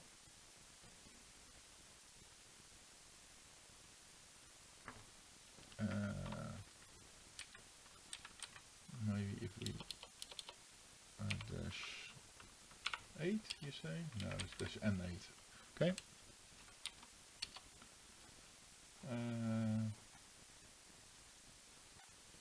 So that's basically it. Davicom is what I see. Okay, take the other one. So what do we see here? RTX, Mettler and Fuchs. Don't know. Phone numbers, haze commands, IP server, phone numbers, haze commands, IP addresses, host names.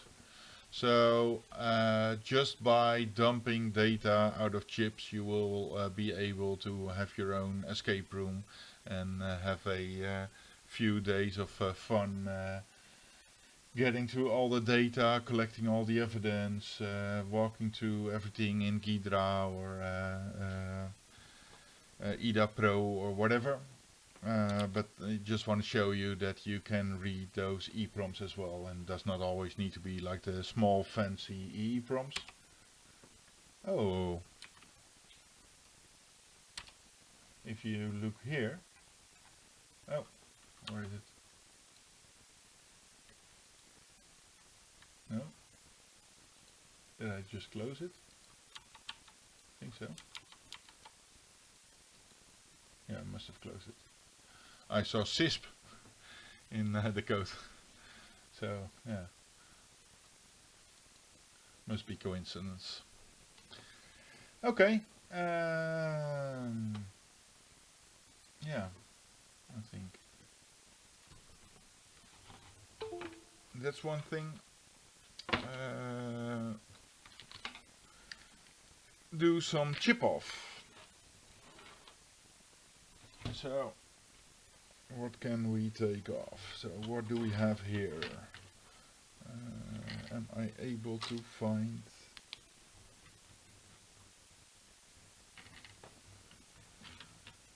something. No, I'm not going to find EEPROMS here.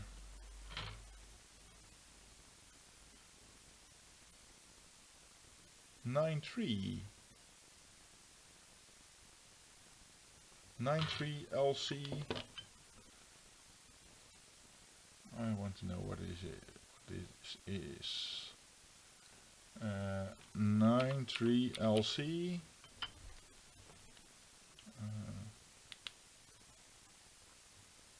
93 LC 46.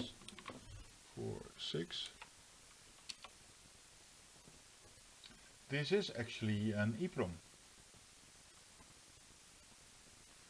So this is fun. Okay, let's take it off. What's the voltage of this thing? 2.5 volt. So now I have some new stuff to figure out. So you are familiar with these ones, so the CH341 readers, but there is an extension for those, which is this one.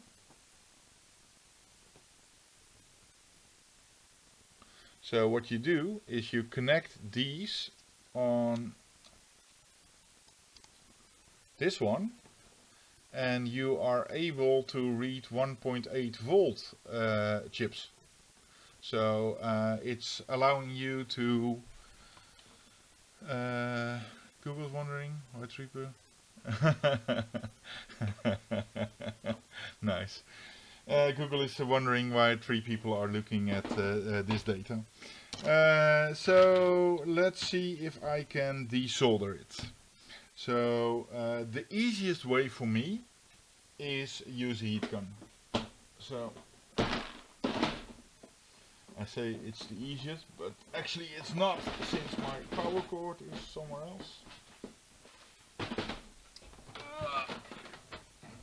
So this is my power, and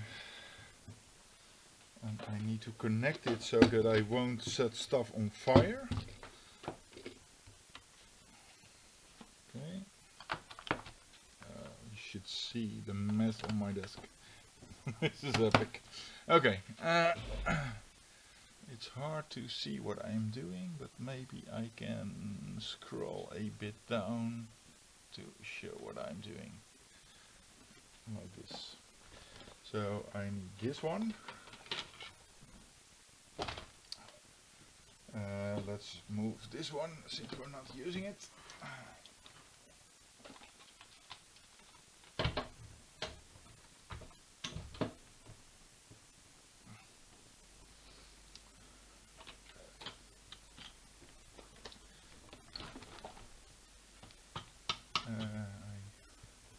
Might need the light still. So it's hard to make you show what I am doing while I need to use the heat gun. Okay, 5 volt tolerant. Oh, that's perfect. Okay, so what I have is this. And this is a flux pen. So if you look at it, it has this tip that is covered in flux. So what I do, and I need to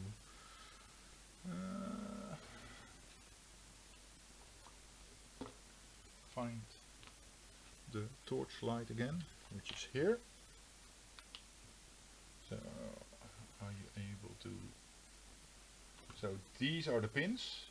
So what I'm doing is I'm applying by pressing the pen, and you see all the flux running underneath the chip itself.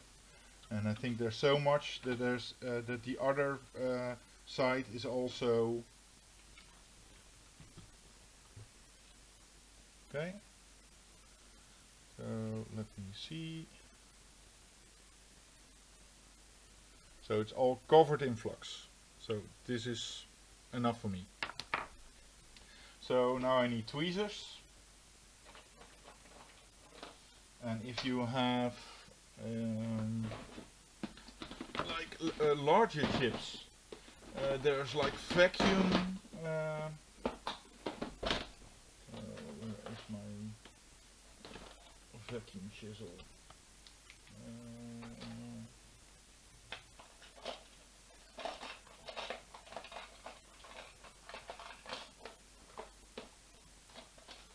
Hold on.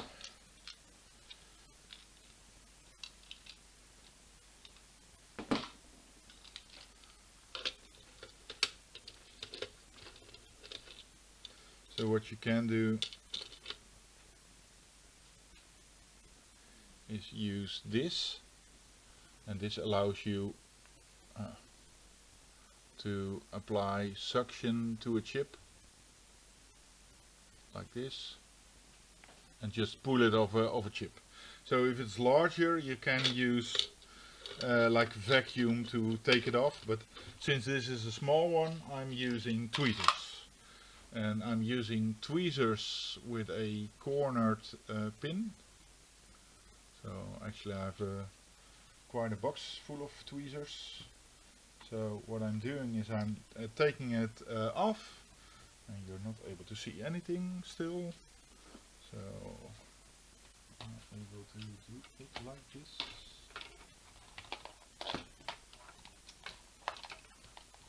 This is such a professional setup. Oh my god. Will this help? Okay. Yeah, I really want to show you. Sylvia, zou jij mij willen helpen? Even iets...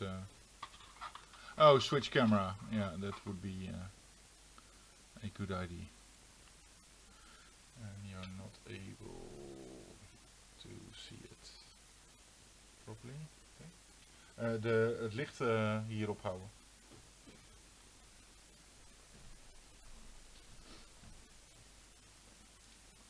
So my wife is helping me shed the light on.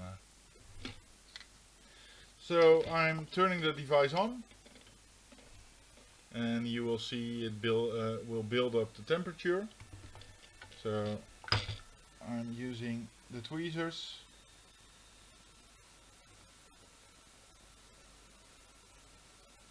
Ew, it smells.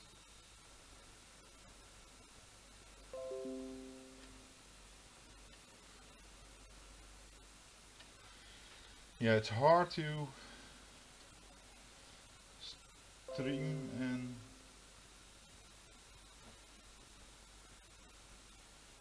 come on.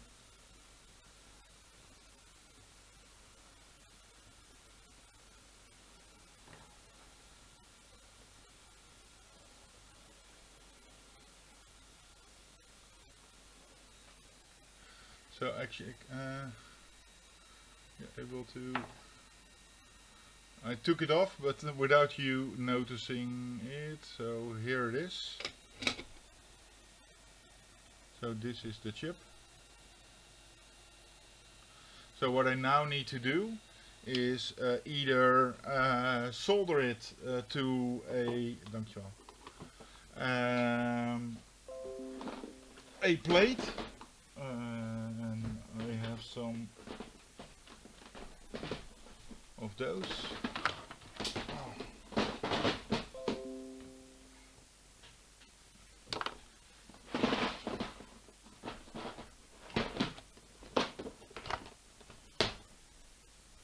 So there's these ones.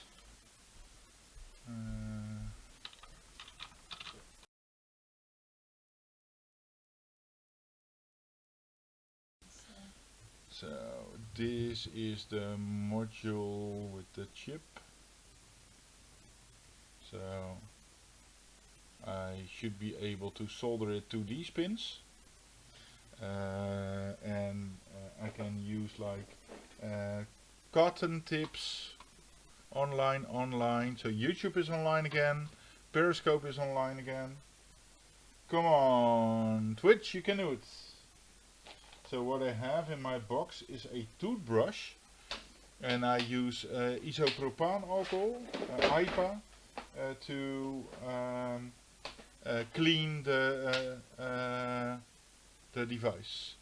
Only 3, online, Twitch still not.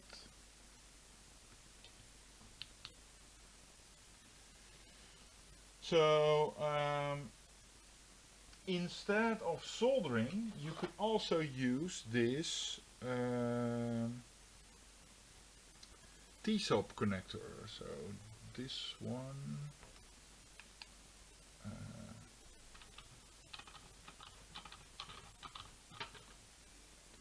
Show how it works. So this is just a Twitch has a lot of issues. So this one, and you can just clamp it in between. So instead of soldering it, but I think soldering is okay. Okay, Twitch is online again. Finally. Okay, so I'm taking this off, and careful, as the nozzle will be 350 degrees Celsius, so you will have serious issues with your skin. So there's also another one. So I showed you the one that was packed with a 341, but there's also this circuit board, and this one has like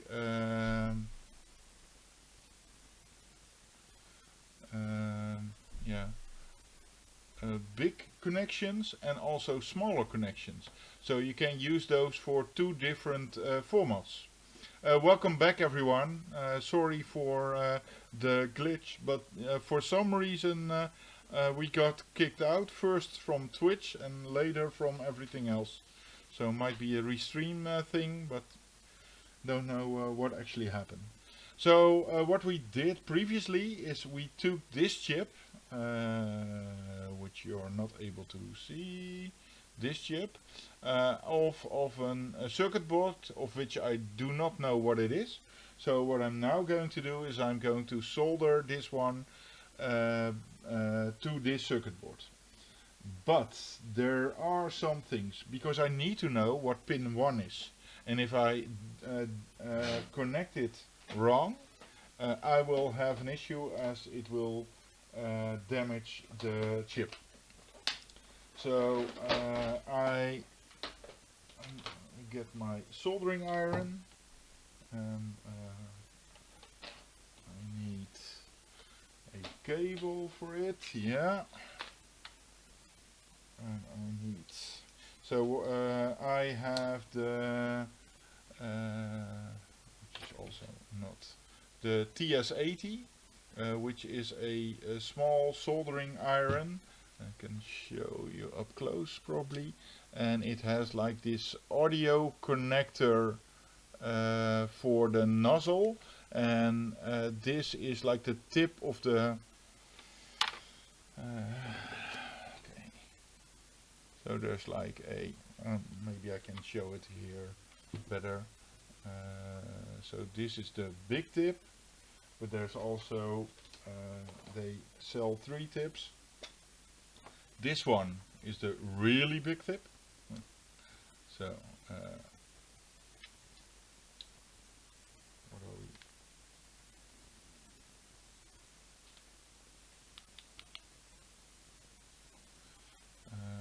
So 1 tip, and this is the other tip, which is yeah, like for big wires. And there's also one for SMD, which is a very sharp pin, but the sharper the pin, the less heat you can apply to the device. So I'm usually using either the SMD for very tiny positions, or the one in the middle to have a little bit more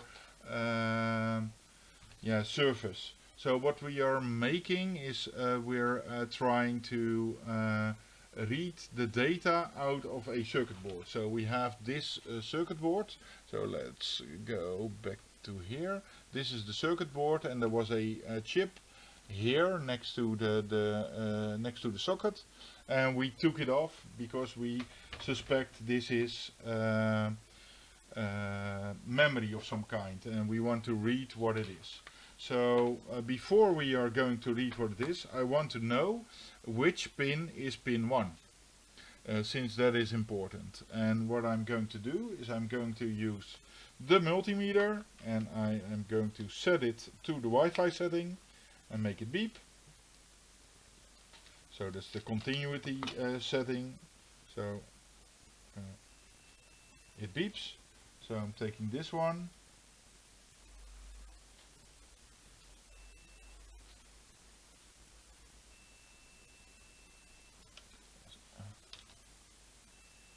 Okay, so you're probably not able to see.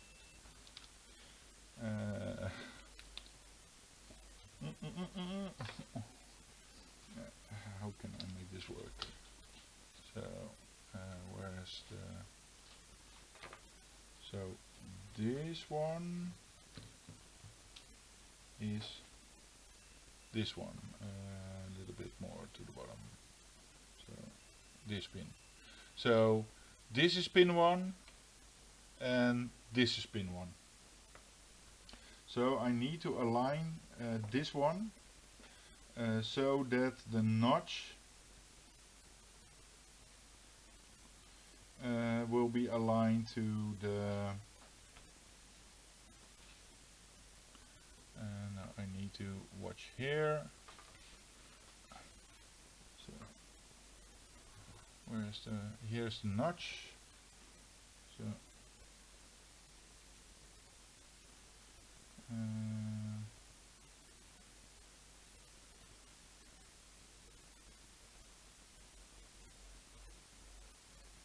here's a notch, and where's the other?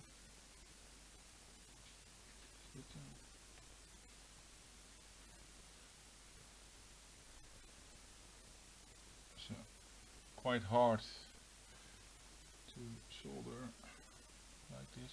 So there's a dot here, and there's a dot on the chip. So this is how I should align them.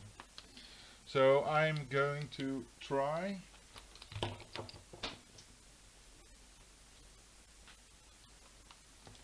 make some sort of setup so you are able to see what I'm doing.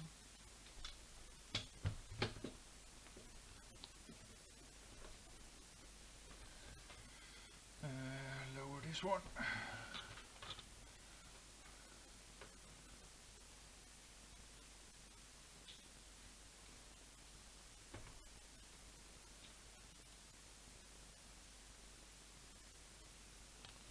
So I need to make this work somehow. So what I'm doing is I'm taking tin. This is what I have. So this is leaded tin 4060, and it's 0.5 millimeter. Yeah, but if I this one also has built-in light, but I'm not able to zoom in this close. You're not able to see what you're seeing now. So I'm taking this one. So this is a special holder for the soldering iron, so I don't burn anything else that is nearby. Inserting this one.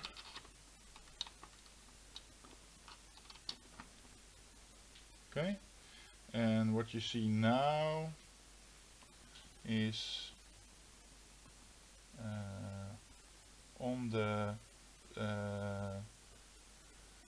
soldering iron, that it is set for 370 Celsius, and it's using 5 volt now. So if it's using 5 volt, can I? That is not enough. So what I'm going to do is I'm going to switch to a quick charge port. So I'm taking a quick charge adapter which has the red connections. So connect that one, look again, and now you're seeing that it is 7.4 volt.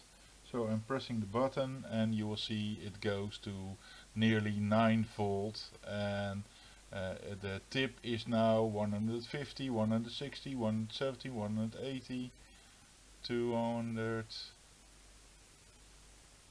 250, 270, 280, 310, 320, 330, 340, 350, 360, 370, 380, 390, 400.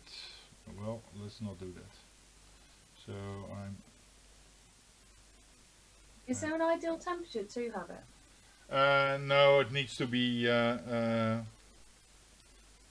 a less lower one. So tip is now 300. I would say that would be a better temperature than 400. Otherwise, I will burn stuff. But people feel free to add your comments in the chat. So what I'm going to do is I'm going to heat up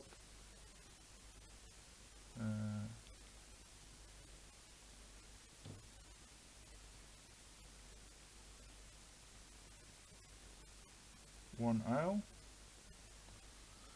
and now I'm using the tweezers to put in this one. If you're still able to see what I am seeing inside the solder.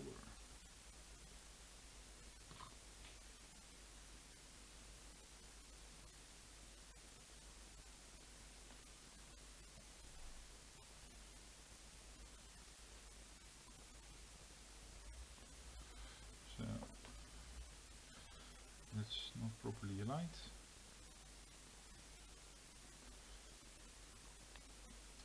So as it's not fixated on the board,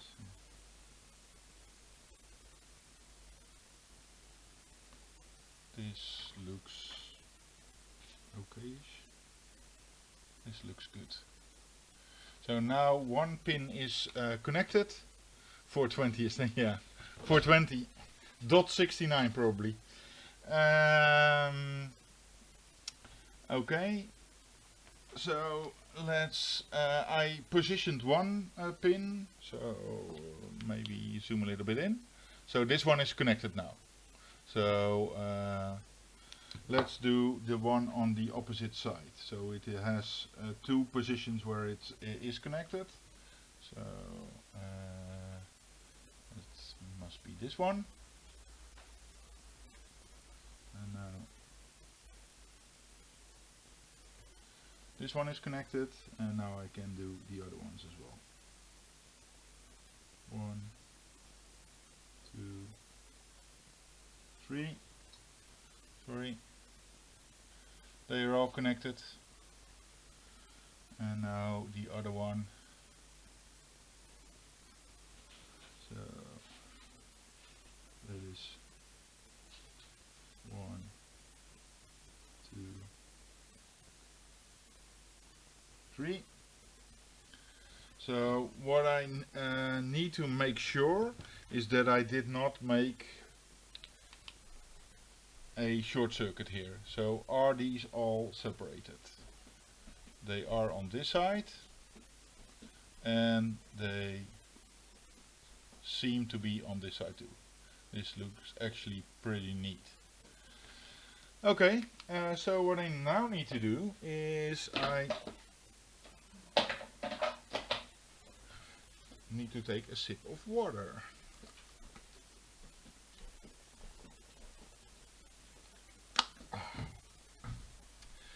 And we need to apply pin headers. So these are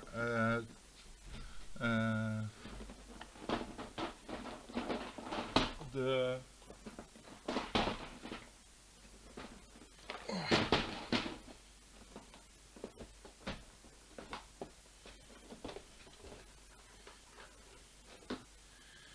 2.54 millimeter.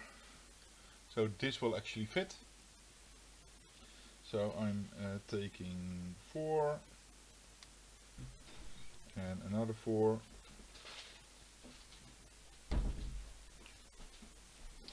And I should be able to solder this.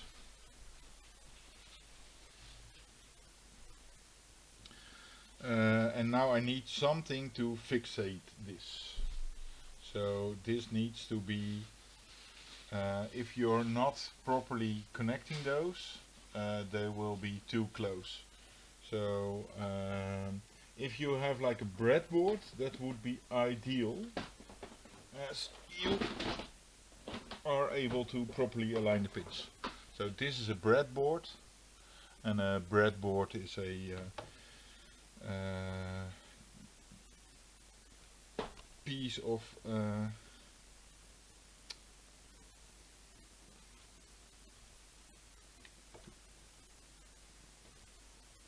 this working well?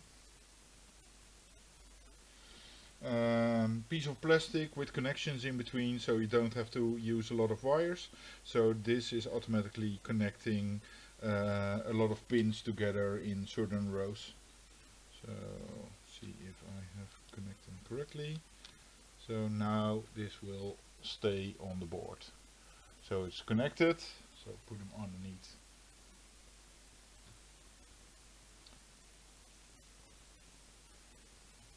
And solder the sides. So get a little bit higher, need to adjust this one. So I'm lifting the soldering iron and it is heating up again. So as a safety precaution. So they're bringing out new firmwares every time. So soldering one end.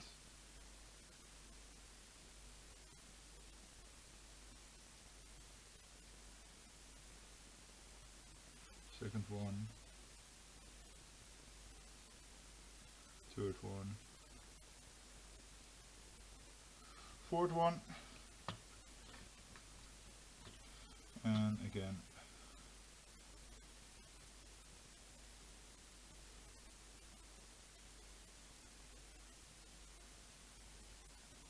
No, you're not seeing what I'm doing.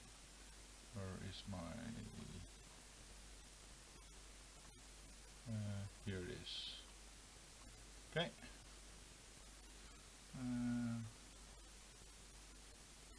Pin. Need the pin. Need the pin. And the last one. So, and I also need to be sure that I'm not making any short circuits here. And never assume. Always first optically check if everything is correct. It looks okay. And now what I'm going to do is I'm going to use the multimeter again. So actually multimeter is the tool that you use the most. So I'm not using the soldering iron anymore. So take that away to prevent accidental damage. Okay. So what I'm going to do now,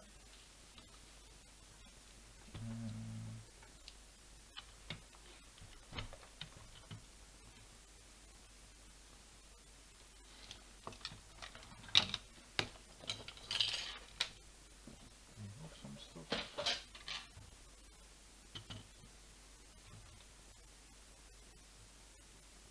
What did I do?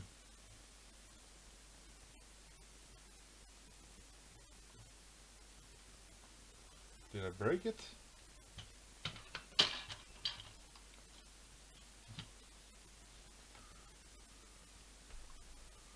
Come on. No. Turning off.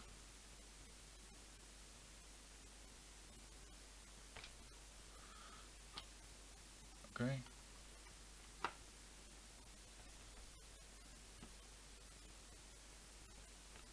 Turning it on.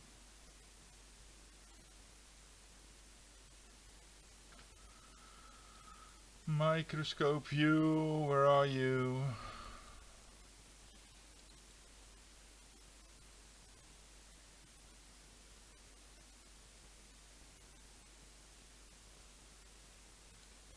So go to FaceTime, for instance.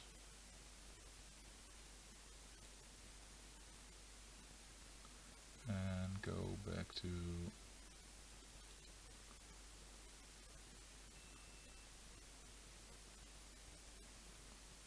you're beeping, Chrissy. Or not? I don't hear you. Sorry, what was that? I thought you were beeping, but probably I was beeping. Yeah, no, I'm not beeping for once. Okay.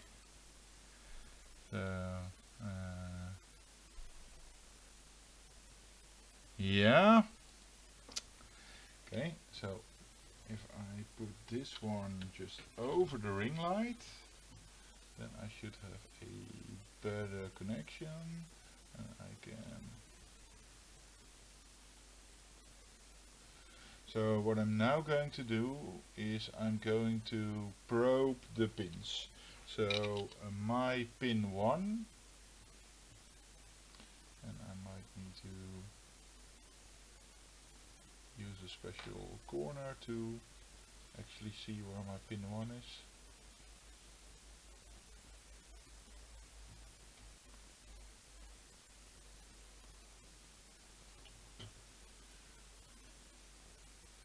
Or apply more light.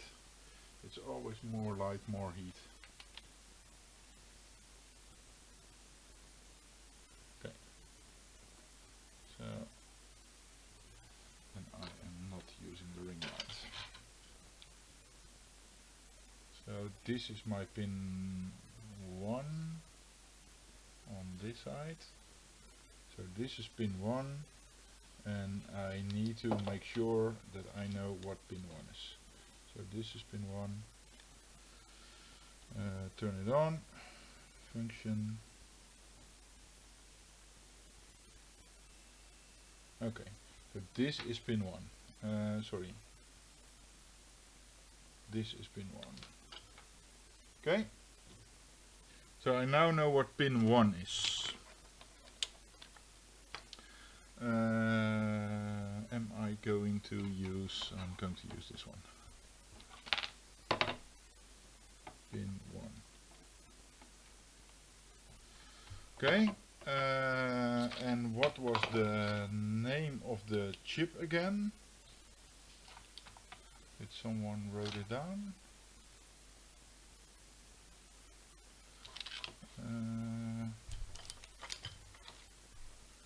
93LC46, and what was it? At 80 something, 80. Okay, 48.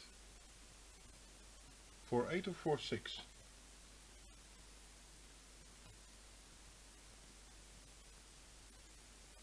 Looks like 46. Okay. Okay, open up the software, Mini Pro, switch to different camera angle, Windows view. So let's go to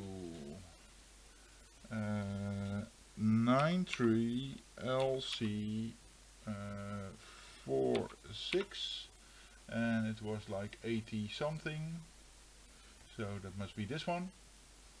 And it was a 8 pins. Okay, so select this one, connect the cable to it. So connect it, and device read, finished. It's not enough data. but this is the data that is on this specific chip. So this is probably for like IDs or serial numbers or whatever, not containing the large chunks of data, since those were on the EEPROMs, but you're still able to read the chip. So this is how you do it, and you can do it by using the method of using flux and a heat gun. And if you do not have a heat gun, we can play some more with it. So let's take off another chip. So let's see what. Let's take off this chip. What is it? Oh, that's also okay. So if we're able to read that one as well, we're able to read some more data. Okay, so what we're going to do, we need the soldering iron again. And the cable, where are you?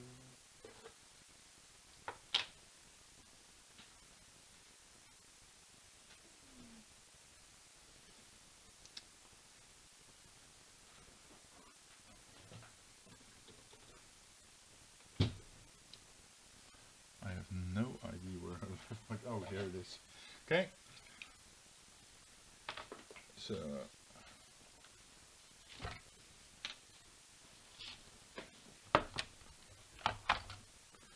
connect this one. And it's already cold, so I can touch it. So what I'm going to do is I'm going to take the other nozzle. So there was one nozzle that was very thick. So oh, this is the small one. This is the thick one. So I'm taking the pointy one. So add that nozzle to the soldering iron. Connect it. Is that the soldering iron you showed us the other day? It's, yeah, the TS80, but you also have the TS80 is more for if you're on the road, if you're trying to solder on the way using a battery pack, and the TS100 is more for stationary stuff.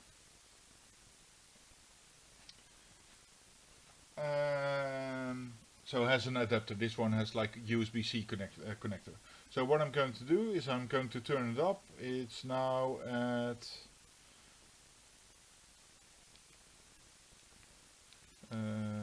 let's say, so I set it to 350 degrees. So what I'm going to do, and now I want to move the tip, but I'm not going to do it with my hand, so I'm moving it so that I can use it like a pen. So now I'm moving to Joseph is stating that you can get them for £50 at the UK. Microscope view. So where's my pins? So this is the chip. So what I'm going to do is I'm going to apply solder.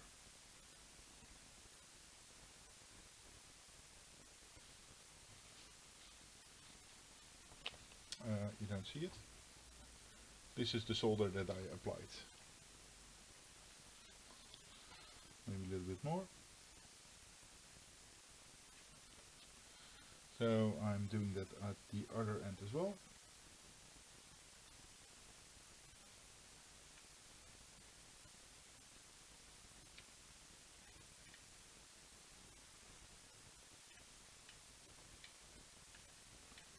It is hard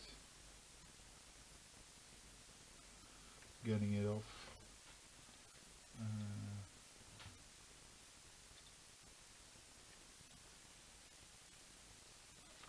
So I have two blobs of solder on either side. now I'm going to use my tweezers. Heat it one side, with the other. Maybe take different tweezers that are not curved but straight, like this. So I can take them from the top.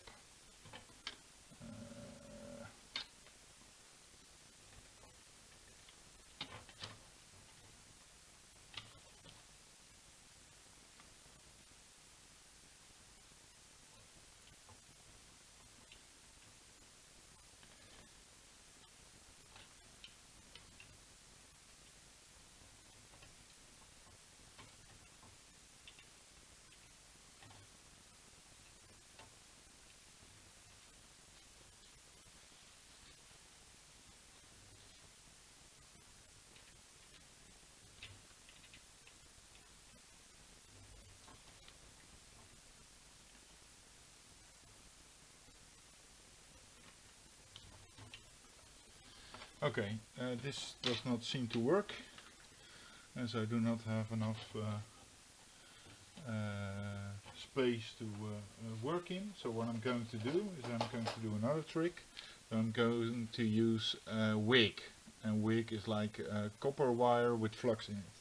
So you can use this like as an eraser for solder. So I'm going to take out all the solder that I can.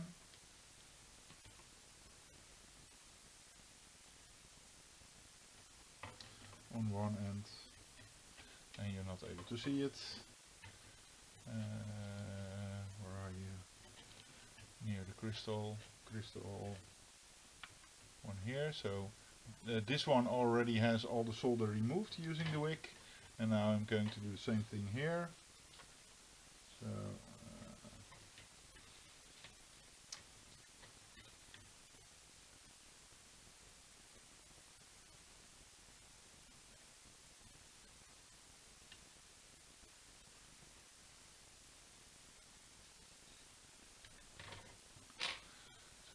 a lot of it is already gone. Now look for the rest.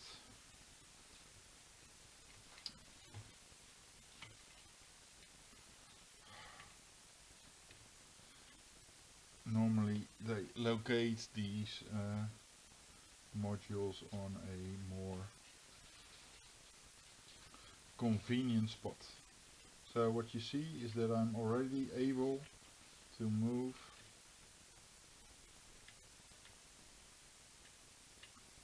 the chip. So it's loose. Here it is. So by adding a lot of solder, which allowed me to heat up any protective coating on the top. Sometimes I'm able to use that as a way to create enough heat to heat both sides of the chip and take the chip off. But sometimes that does not work. But if you use the desoldering wick, it will take all the solder out, making it easier to get it off. Yeah, it might be a restream. Is it off or no? No, it's still on. Okay. So did I damage it a lot? Does not look like it. So I'm going to solder another board to it. When you're doing that, sorry, when you're, you know, you've made quite a bit, you know, on the actual board itself, there's a bit of like mess and stuff. Is there anything you can do to actually clean that up a bit? Or? Yeah, you can. So on the board itself, so on this board you mean? Yeah. So this is the board, and it has all this residue. So like if I'm doing a malicious implant, I don't want people to see that I'm actually tampered with the board. So if it looks like this, they will know for sure. So what you first need to do is you need to cut a bit of wig again to make it clean. And the brown residue that you see is actually the flux inside the solder. So a lot of it you can already get rid of using so you see these are reasonably clean, and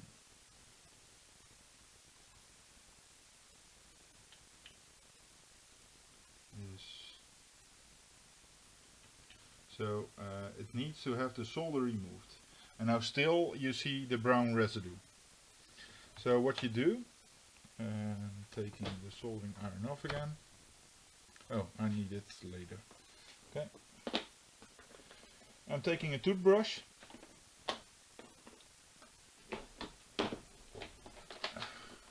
So always have your toothbrush in your kit. And this is isopropanol alcohol. So what you do is you spray it.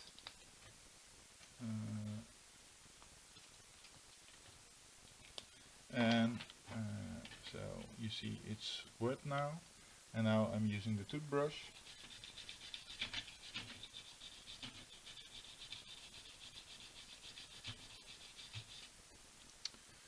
And you'll see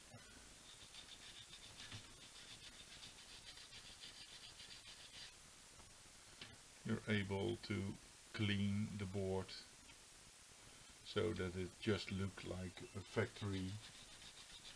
So it's just using EPA, using flux, and you're able to clean both the components and the circuit board. Good question, by the way. Are we going to solder the chip to see if it works?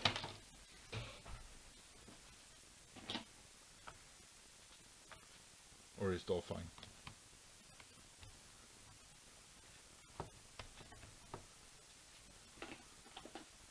People in the chat still there, or is it just me and Chrissy?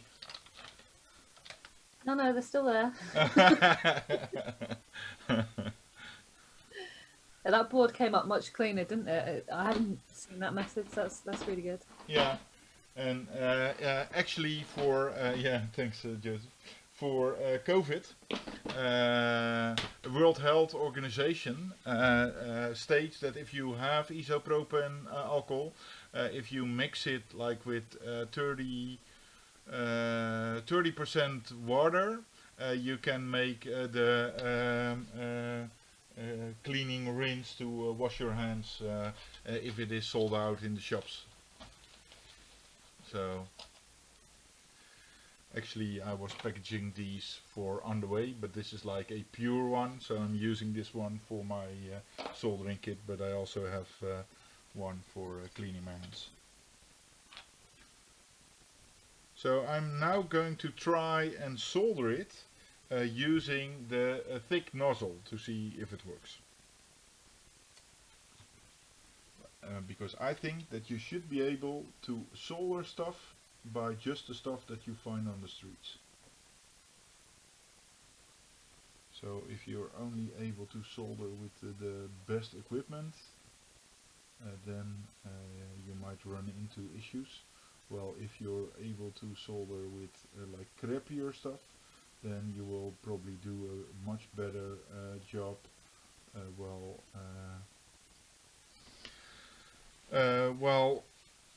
being able to use the better stuff. So I've been around in places for forensic research where I was not allowed to take the stuff to my my lab at the office. So yeah, I need to cope with the stuff that I had with me, and there was not a lot. So let's see. The dot is here and the dot is here. Okay, cool. But this actually works.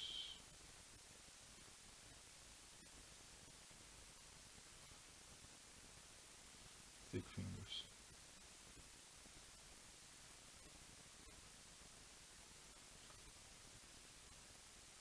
I got a message from F5, by the way, that they are sponsoring a helicopter or a drone thing. to build their own hardware for it. I'm looking forward to that one. Never only played with like the simple ones, and creating a piece of software that is able to fly must be a lot of fun. Change camera.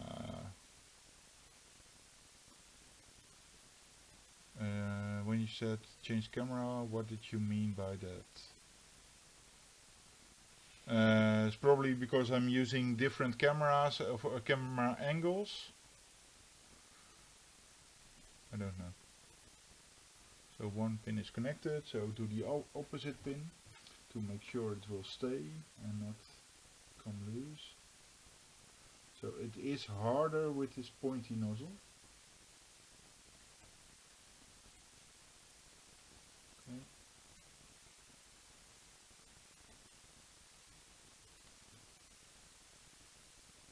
Come on. Oh, sorry. I should like scotch tape it to the... Okay, this one.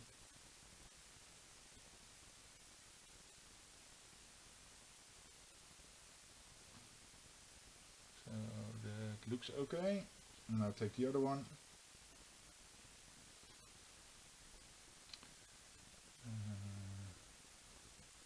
And do one here, here, and here.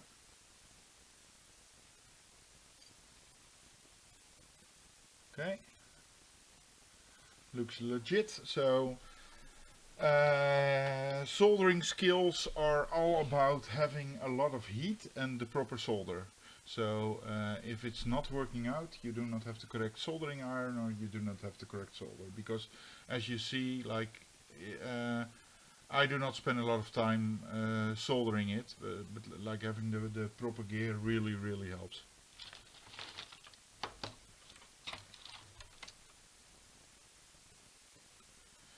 So I'm cutting off actually breaking it with my nails. 2 times 4 pins, 2.5 millimeter. So that's 1, that's 2. So they are back in the board. So now I'm connecting this one.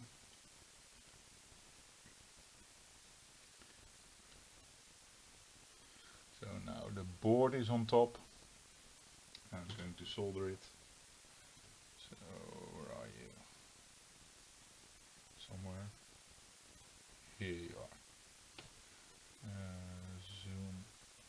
Okay.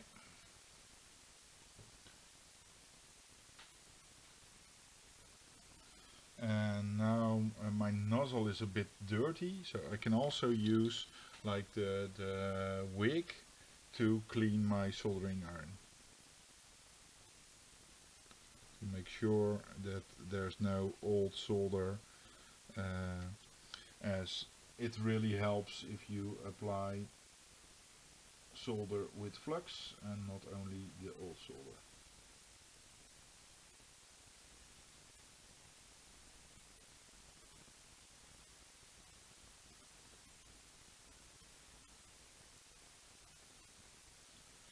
Okay, that's one side.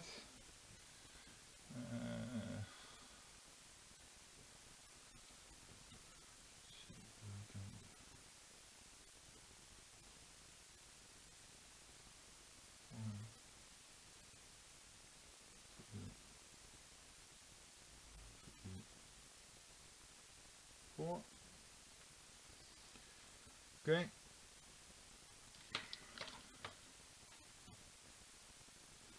So the other one still has the pin in it, so I can cheat by looking at how the other one was connected.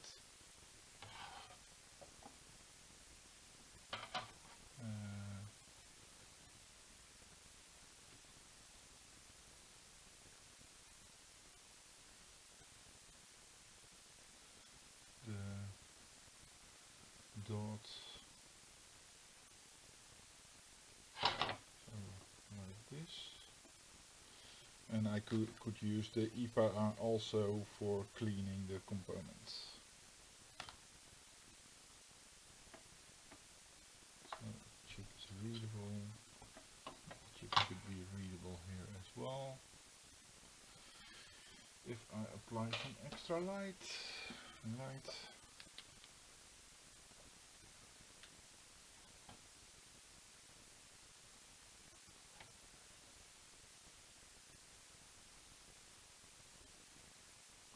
Yeah, the dot is here. Okay, let's try it.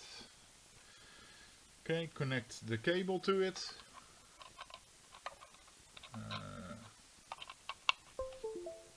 And what I do is I hold my finger on the chip while doing so.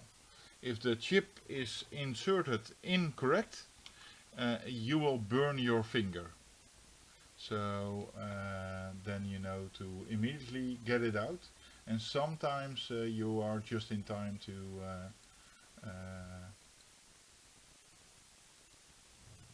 okay.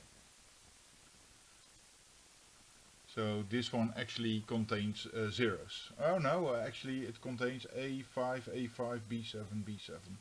So it does contain stuff, but it's like probably serial numbers or licenses or whatever. So it looks quite horrifying having so much solder applied to a chip, but you see they're yeah, able to cope with a lot of damage and just work. So yeah. Oh, sorry. Let me show the other screen.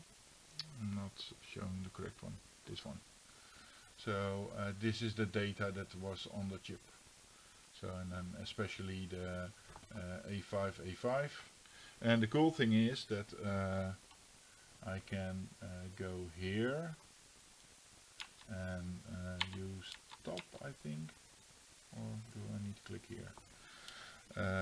Hardware hacking.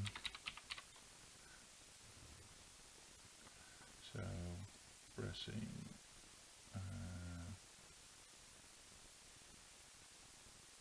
program,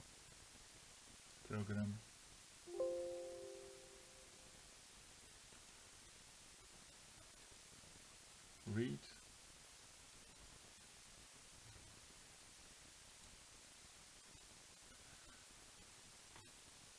Why isn't this reading? So I was trying to, let's erase it first. So I'm trying to fiddle with the chip itself. Okay.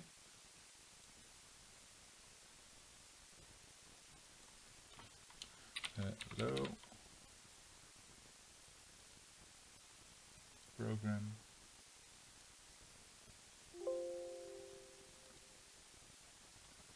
Did not come up. Let's try the other one to see if I did damage it in a way.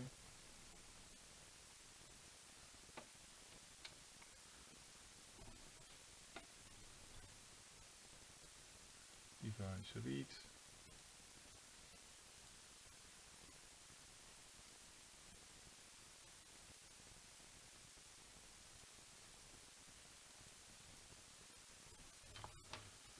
Okay.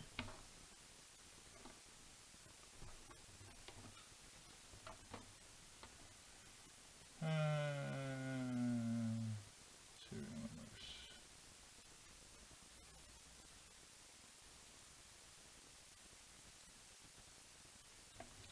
Please remove the chip. Okay. Device is still working correctly.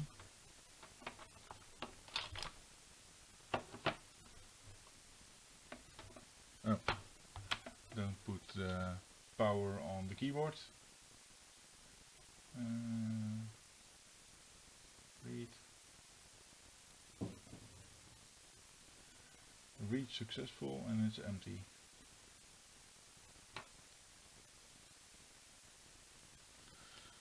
Hello. Device. Program.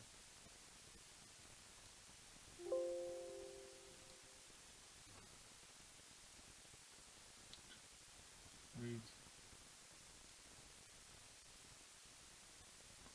For some reason it's not able to program the chips, so might be that they're broken, or that I did not have the correct chip, or that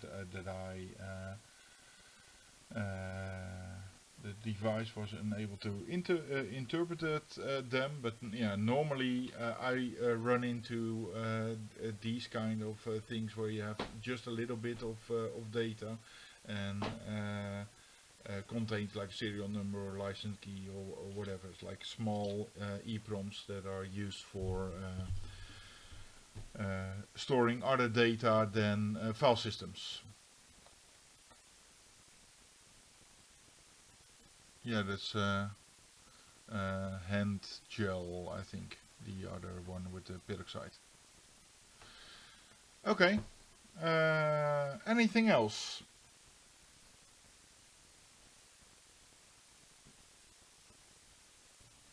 I just want to say thank you. That was really cool, actually. Doing both methods, because I was told about like the bridging method where you put the solder across, but I didn't obviously think about the wick method, which was good to see as well. Yeah. Really good. Yeah, and the thing that I sent you where you attach a piece of copper wire to a soldering iron to make like a fork and heat both sides. Yeah, that was really cool. Yeah. Try and find some copper.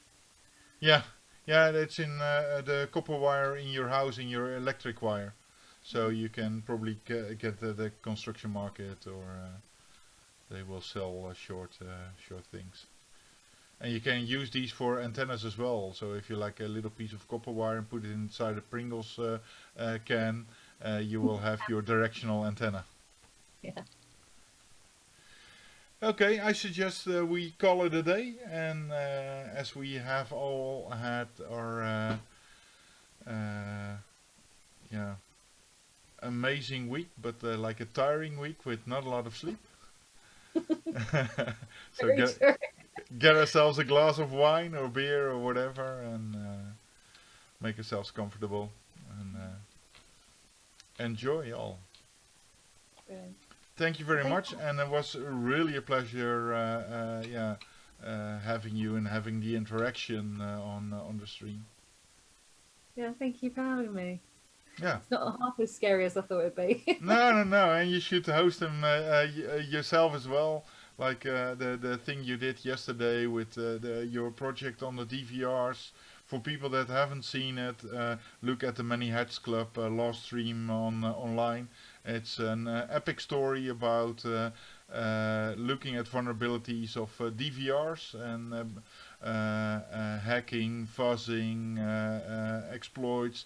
It's very cool, and you can be part of this project as well if you want to participate. So very cool. Thanks, Chrissy. Thanks all. And Bye, guys. have an amazing one.